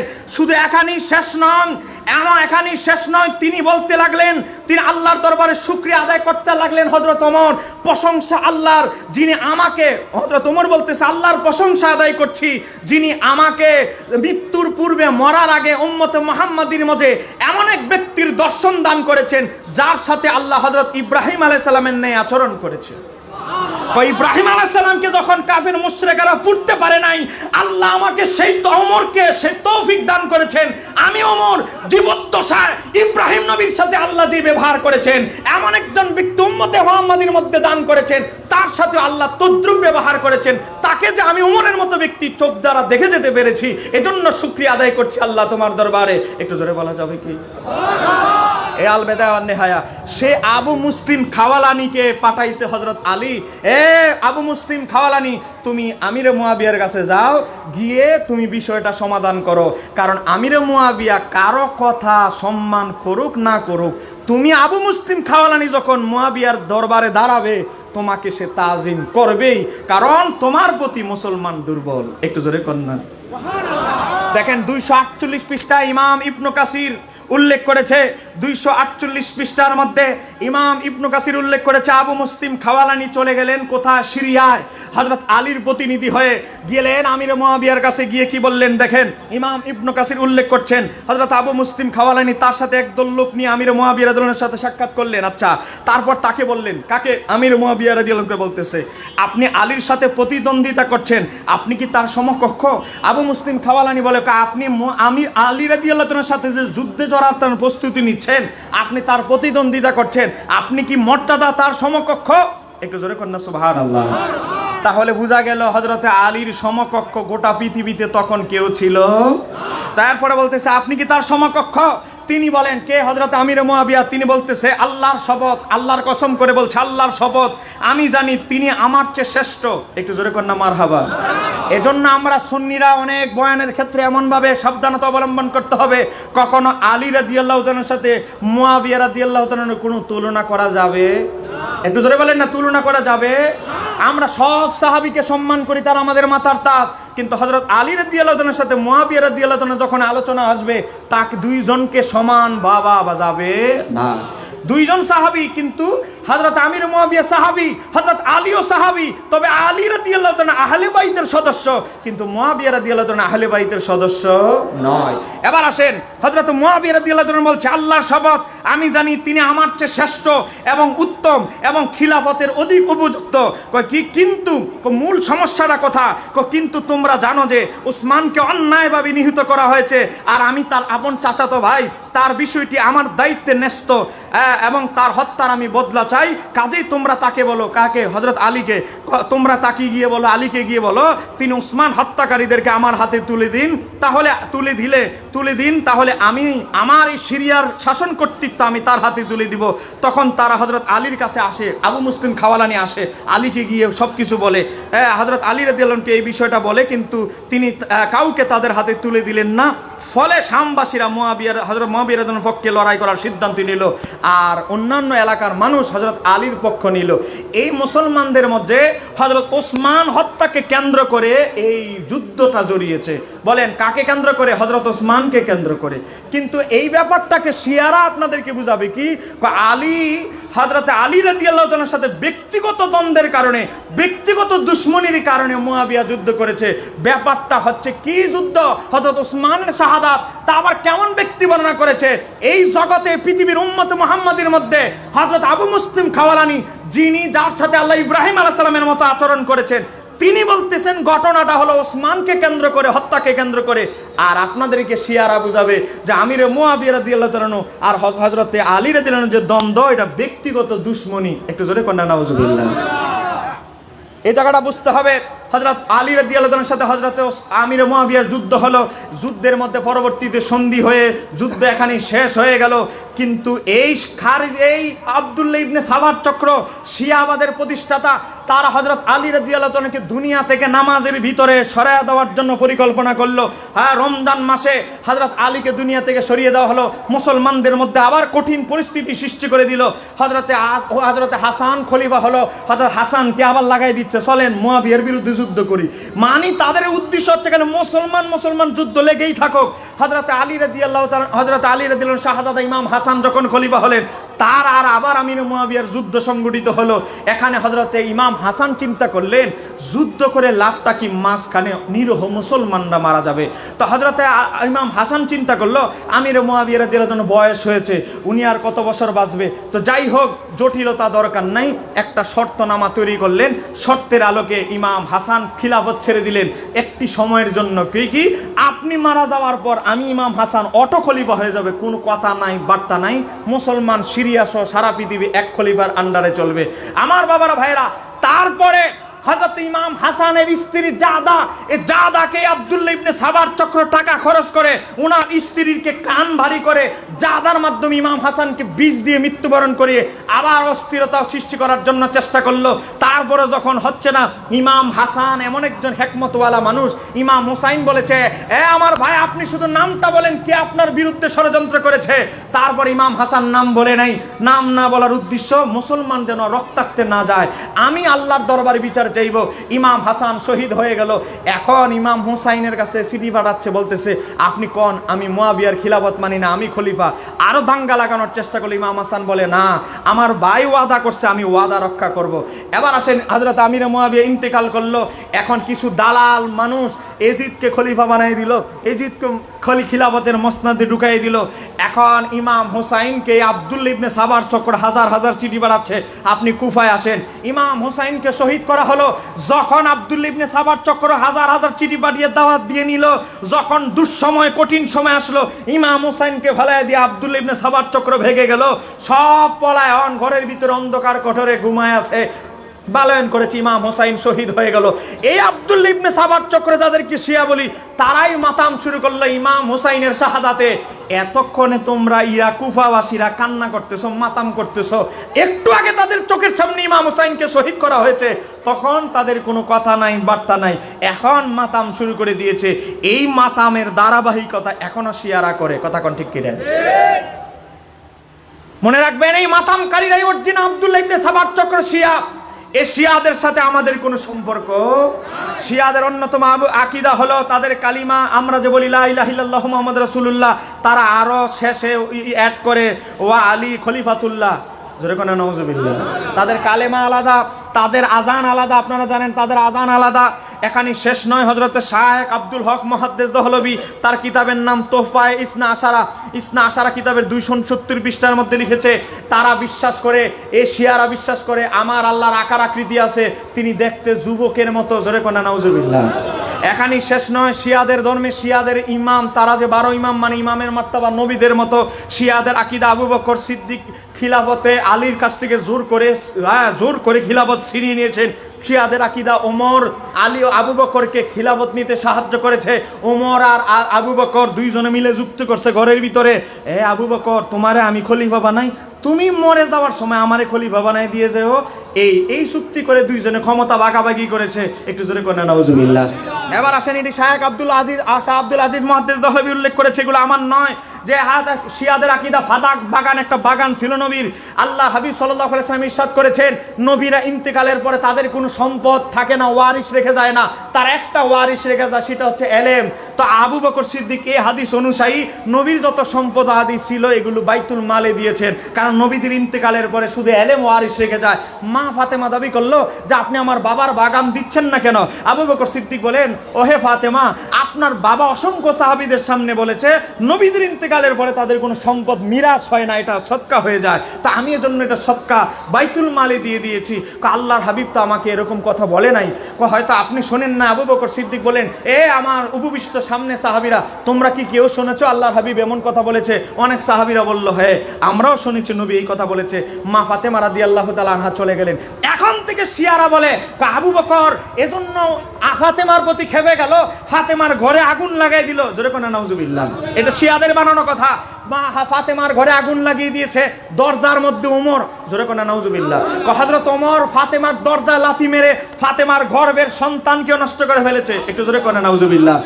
আপনারা কি এগুলো বিশ্বাস করেন? এরকম মিথ্যাচার হযরত ওমরের শানে করে এই শিয়ারা। তারপরে দেখেন, এই শিয়াদের দাবি অন্যতম একটা আকীদা শিয়াদের মধ্যে কিন্তু আবার 12টা গ্রুপ। তো শিয়াদের অন্যতম এক দলের আকীদা জিবরাইল উহি আনতে ভুল করছে, আনলইলে আলীর কাছে নিয়ে আসছেন নবী মুহাম্মদের কাছে, জোরে কোন নাউজুবিল্লাহ। এই শিয়াদের আকীদা, শিয়াদের আমরা যে 114টা সূরা পড়ি, শিয়াদের সূরা হলো 115টা। তাদের আরেকটা সূরার নাম হলো সূরা বেলায়েত। এই সূরাটা গুগলে লিখলে দেখবেন এই তাদের সূরাটাও পাওয়া যায়, তাদের বানানো সূরা। এখানে শেষ নয়, আরো অনেক কথা শিয়ারা মাতাম করে যেটা হারাম। শিয়াদের আরো অসংখ্য আকীদা আছে। তারা কাঠের মূর্তি বানায়, দেখবেন ইমাম হুসাইনের মূর্তি বানায়, অমুক মূর্তি বানায়া আর মাতাম করে। মূর্তি বানানো ইসলাম কখনো সমর্থন করে? তাই শিয়াদের সাথে আমাদের কোনো সম্পর্ক নাই। শিয়াদের অন্যতম আকীদাই হচ্ছে সাহাবীদের দুশমনি করা। মনে রাখবেন, আহলে বাইত নিয়ে 3টা দল সৃষ্টি হয়েছে। একটা দল হলো আহলে সুন্নাত ওয়াল জামাত, যারা সাহাবীদেরকেও বিশ্বাস করে, তাজিম করে, আহলে বাইতকে তাজিম করে। একটা দল, এটাই একমাত্র জান্নাতি দল। 2 নাম্বার আরেকটা দল হলো শিয়া, যারা আহলে বাইতকে ভালোবাসতে গিয়ে সাহাবীদেরকে গালমন্দ করে, তারা হলো জাহান্নামী ফেরকা। আবার আহলে বাইত নিয়ে আরেকটা দল আছে, কয়টা কি কয়টা হলো নাসিবি, খারিজি। তো তাদের কাজ কি? তার আহলে বাইতের সম্মান সহ্যই করতে পারে না। আহলে বাইতের সম্মান বললে কয় এটা শিয়া শিয়া। একটু জোরে কোন আছে না নাই? এই দেখবেন আহলে হাদিস সহ বিভিন্ন বাতিল ফেরকা, আমরা ইমাম হোসাইনের কথা বললে তারা ইজিদের প্রশংসা শুরু করে। কথা কোন একটা ঠিক কি রে? তো যাই হোক, এই শিয়া আকীদা ভয়ঙ্কর আকীদা। শিয়া আকীদার সাথে আমাদের কোনো সম্পর্ক নাই। বলেন, শিয়া আকীদার সাথে আমাদের কোনো সম্পর্ক আছে? আমাকে বলা হয়েছে, আমাকে বিষয় দেওয়া হয়েছে হক বাতিলের পরিচয়। 2 ঘন্টা ওয়াজি কি হক বাতিল চিনানো যাবে? এবং বর্তমানে শিয়া তৎপরতা, আমার সময় থেকে সংক্ষিপ্ত আমি শিয়াদের শুরু থেকে শেষ পর্যন্ত আমি শিয়াদের একটা তালিকা, ইতিহাস তুলে ধরেছি। আশাবাদী আপনাদের হাটহাজারী আশেপাশে কোথাও এই ইতিহাস ধারাবাহিক তোলা হয় নাই, কারণ আমাদের জানতে হবে শিয়াদের পুরনো ইতিহাস। কথা কাটাকাটা ঠিক কিনা? এই শিয়াবাদ তৈরি করেছে ইহুদিরা। জোরে বলেন, কারা? এখনো দেখেন ইরান থেকে বড় বড় লাফানো কথা বলে, কিন্তু ভিতরে দেখেন খবর নিয়ে ইহুদিদের তাদের সাথে তাদের আতাতাস। কথা কাটাকাটা ঠিক কিনা? তারা যদি চাইতো এই ইসরায়েলকে বহু আগে ইরান নিশ্চিহ্ন করে ফেলতে পারতো। কথা কাটাকাটা ঠিক কিনা? যাই হোক, আল্লাহ সুবহানাহু ওয়া তাআলা আজকের আলোচনা কবুল করুক। সবাই বলেন আমিন। আমার ফরিদি ভাই এসেছেন, ফরিদি ভাইয়ের হায়াতের মধ্যে বরকত দান করুক, কণ্ঠের মধ্যে বরকত দান করুক। একটা বই আছে, এই বইটা সংকলন করেছি আমি, আর সম্পাদনা করেছেন মুফতি জহিরুল ইসলাম ফরিদি সাহেব। জোরে কন্যা মারহাবা। মানে এই বইটা দেখেন, এই দেখছেন উপরে আমার নাম, ফরিদি সাহেবের নাম। এটা আপনাদের দোয়া বরকতে প্রায় 22,000 কপি এখনো মানুষের কাছে চলে গেছে। একটু জোরে কন্যা মারহাবা। 22,000 কপি কিন্তু ছোটখাটো ব্যাপার নয়। এই এদিকে মনোযোগ, সময় শেষ। 22,000 কপি চলে গেছে। এই বইটার নাম হচ্ছে হানাফি ও আহলে হাদিসদের 25টি মাসালার বিরোধ মীমাংসা। ওয়াজ শেষ। 25টা মাসালার শিরোনাম বলবো না, শুধু 5-6টা মাসালা বলছি। 1 নাম্বার কালেমায়ে তৈয়বা। আজকে বলে আল্লাহর পাশে নবীর নাম লেখা নাকি শিরিক। জোরে কোনা নাউজুবিল্লাহ। আব্দুর রাজ্জাক বিন ইউসুফ তার বইয়ের 63 পৃষ্ঠা লিখেছে আল্লাহর পাশে নবীর নাম মসজিদের ওয়ালে লেখা শিরিক। আরো জোরে বলেন। কালেমা হলো লা ইলাহা ইল্লাল্লাহ। আব্দুর রাজ্জাক বিন ইউসুফ বক্তব্য বলেছে যে কালেমা মুহাম্মদ রাসূলুল্লাহ কালেমার অংশ, এটা 20 বছর গবেষণা করে আমি আব্দুর রাজ্জাক বিন ইউসুফ পাই নাই। জোরে কোনা নাউজুবিল্লাহ। আমি 32টা হাদিস দিয়ে, দেখেন এই যে হাদিস আরবি দিয়ে, অর্থ দিয়ে, রেফারেন্স দিয়ে 32টা হাদিস দিয়ে প্রমাণ করেছি আল্লাহর পাশে নবীর নাম আরশে যেমন এই কালেমা ছিল, এটাই মুমিনদের কালেমা, হাদিস দ্বারা প্রমাণিত কালেমা। কথা কোন ঠিক কিনা? এরপরে বলে নবীর পিতামাতা নাকি কাফের মুশরিক ছিল। জোরে কোনা নাউজুবিল্লাহ। এরপরে ঈদে মিলাদুন নবী নাকি সবচেয়ে বড় বেদাত। ঈদ আজানের আগে সালাতু সালাম বেদাত, জানাজার পরে দোয়া বেদাত, বাফনের পরে বেদাত, ইমামের পিছনে ওয়ালাদ দোয়ালিন বলার পরে আমিন বলে চিৎকার করতে হবে, তারাবি নামাজ 8 রাকাত পড়তে হবে, বারবার হাত উঠাইতে হবে নামাজে, ওয়ালাদ দোয়ালিন বলার পরে আমিন চিৎকার করে বলতে হবে, নামাজে বারবার আঙ্গুল নাচাইতে হবে, এভাবে হাত বাঁধতে হবে ঠ্যাং 2টা ছড়ায়া। এই 25 গুরুত্বপূর্ণ মাসালার জবাব এখানে আছে। এই বইটা একটা বই নিলে আপনি 25টা মাসালা দলিল ভিত্তিক জানবেন। বইও বেশি নাই, মাত্র বই আছে 10টা। বইটা ছাপা শেষ, ছাপাইতে দিয়েছি, ছাপায় রাখতারি না, কারণ ফরিদি হুজুরের নাম আছে তো, বরকত তো, ছাপায় রাখতে পারি না। আমার কাছে বই আছে 10টা, কেউ চাইলে 11টাও দিতে পারবো না। এই 10টা বই বাসায় ছিল, নিয়ে আসছি, ছাপাইতে দিয়েছি। রবিউল আউয়ালের 1 তারিখ থেকে লাগবে তো, এই বইটা 10 জন এই বইটা নিতে পারবেন, 150 টাকা দাম। আর এতক্ষণ যে আমি ওয়াজ করলাম সে সব ওয়াজ এই বইটাতে পাবেন। সাহাবী রাসূল হযরত আমিরে মুআবিয়া রাদিয়াল্লাহু তাআলা 632 পৃষ্ঠা। বলেন কয়শো 32 পৃষ্ঠা? 632 পৃষ্ঠা, তা আবার প্রথম খণ্ড। এই বইয়ের মধ্যে আমি দলিল ভিত্তিক প্রমাণ করেছি কেন আমরা আহলে বাইতকে ভালোবাসতে হবে আর সাহাবীদেরকে ভালোবাসতে হবে। আমার নবী বলেছেন আস-সাহাবী কান-নুজুম, আমার সাহাবীরা আকাশের তারকা। আর আহলে বাইতের ব্যাপারে বলেছেন আমার আহলে বাইত হচ্ছে সফিনায়ে নূহ আলাইহিস সালামের কিস্তি। নৌকায় জাহাজে না উঠলে যেমন পার হওয়া যাবে না, জান্নাতে যেতে হলে আহলে বাইতের নৌকায় উঠতে হবে। আবার নৌকায় উঠার পরে আবার নাবিকরা রাস্তা ঠিকমতো চিনতে হবে। রাস্তা চেনার জন্য নাবিক একটা জিনিসের প্রয়োজন, তারা তারকা দেখে রাস্তা নির্ণয় করে। আমার নবী বলতেছে আস-সাহাবী কান-নুজুম, এই তারকা হচ্ছে আমার সাহাবায়ে কারাম। জোরে কর না মারহাবা। তাহলে আহলে বাইত লাগবে, সাহাবীদেরকেও জোরে বলেন লাগবে কি লাগবে না? তাহলে ওযু গোসল সব ছাড়তে হবে, কারণ আপনি ওযু করেন কিভাবে এটা সাহাবীরা দেখছে, আপনি দেখি নাই। সাহাবীদের দেখে আমরা বর্ণনা করি সাহাবী কিভাবে রুকু করছে, সাহাবী নবীকে দেখে রুকু শিখেছে, আমরা শিখেছি। তাই তদ্রুপ শিয়াদের যতগুলো খারাপ আকীদা, একটা মুসলমান হিসেবে সুন্নিদের কি কি আকীদা রাখা দরকার আমি 3টা অধ্যায়ে, প্রথম অধ্যায়ে সব তুলে ধরেছি। সাহাবীদের প্রতি আমাদের কি আকীদা হবে, আহলে বাইতের প্রতি কি আকীদা হবে। এই বইটা যদিও দাম বেশি, কিন্তু একটা বই যদি রাখেন কোনো শিয়া আপনার সামনে দাঁড়াতে পারবে না। এই বইটার দাম 300 টাকা।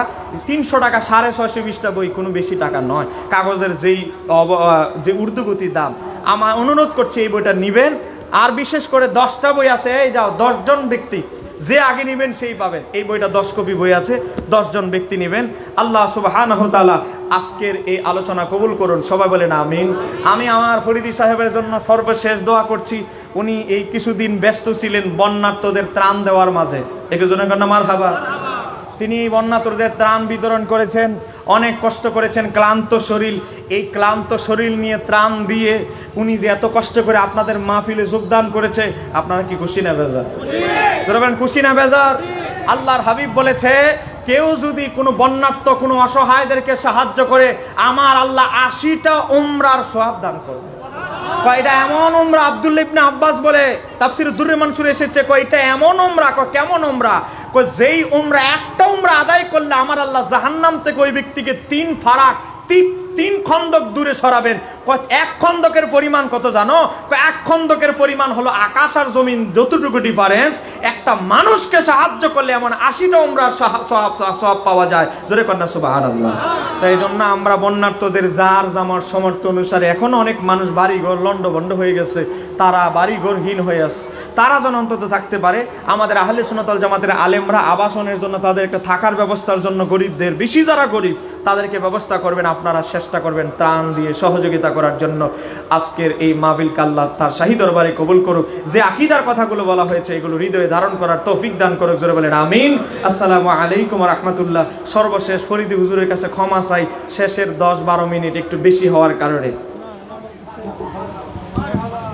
মারহাবা মারহাবা। এতক্ষণ পর্যন্ত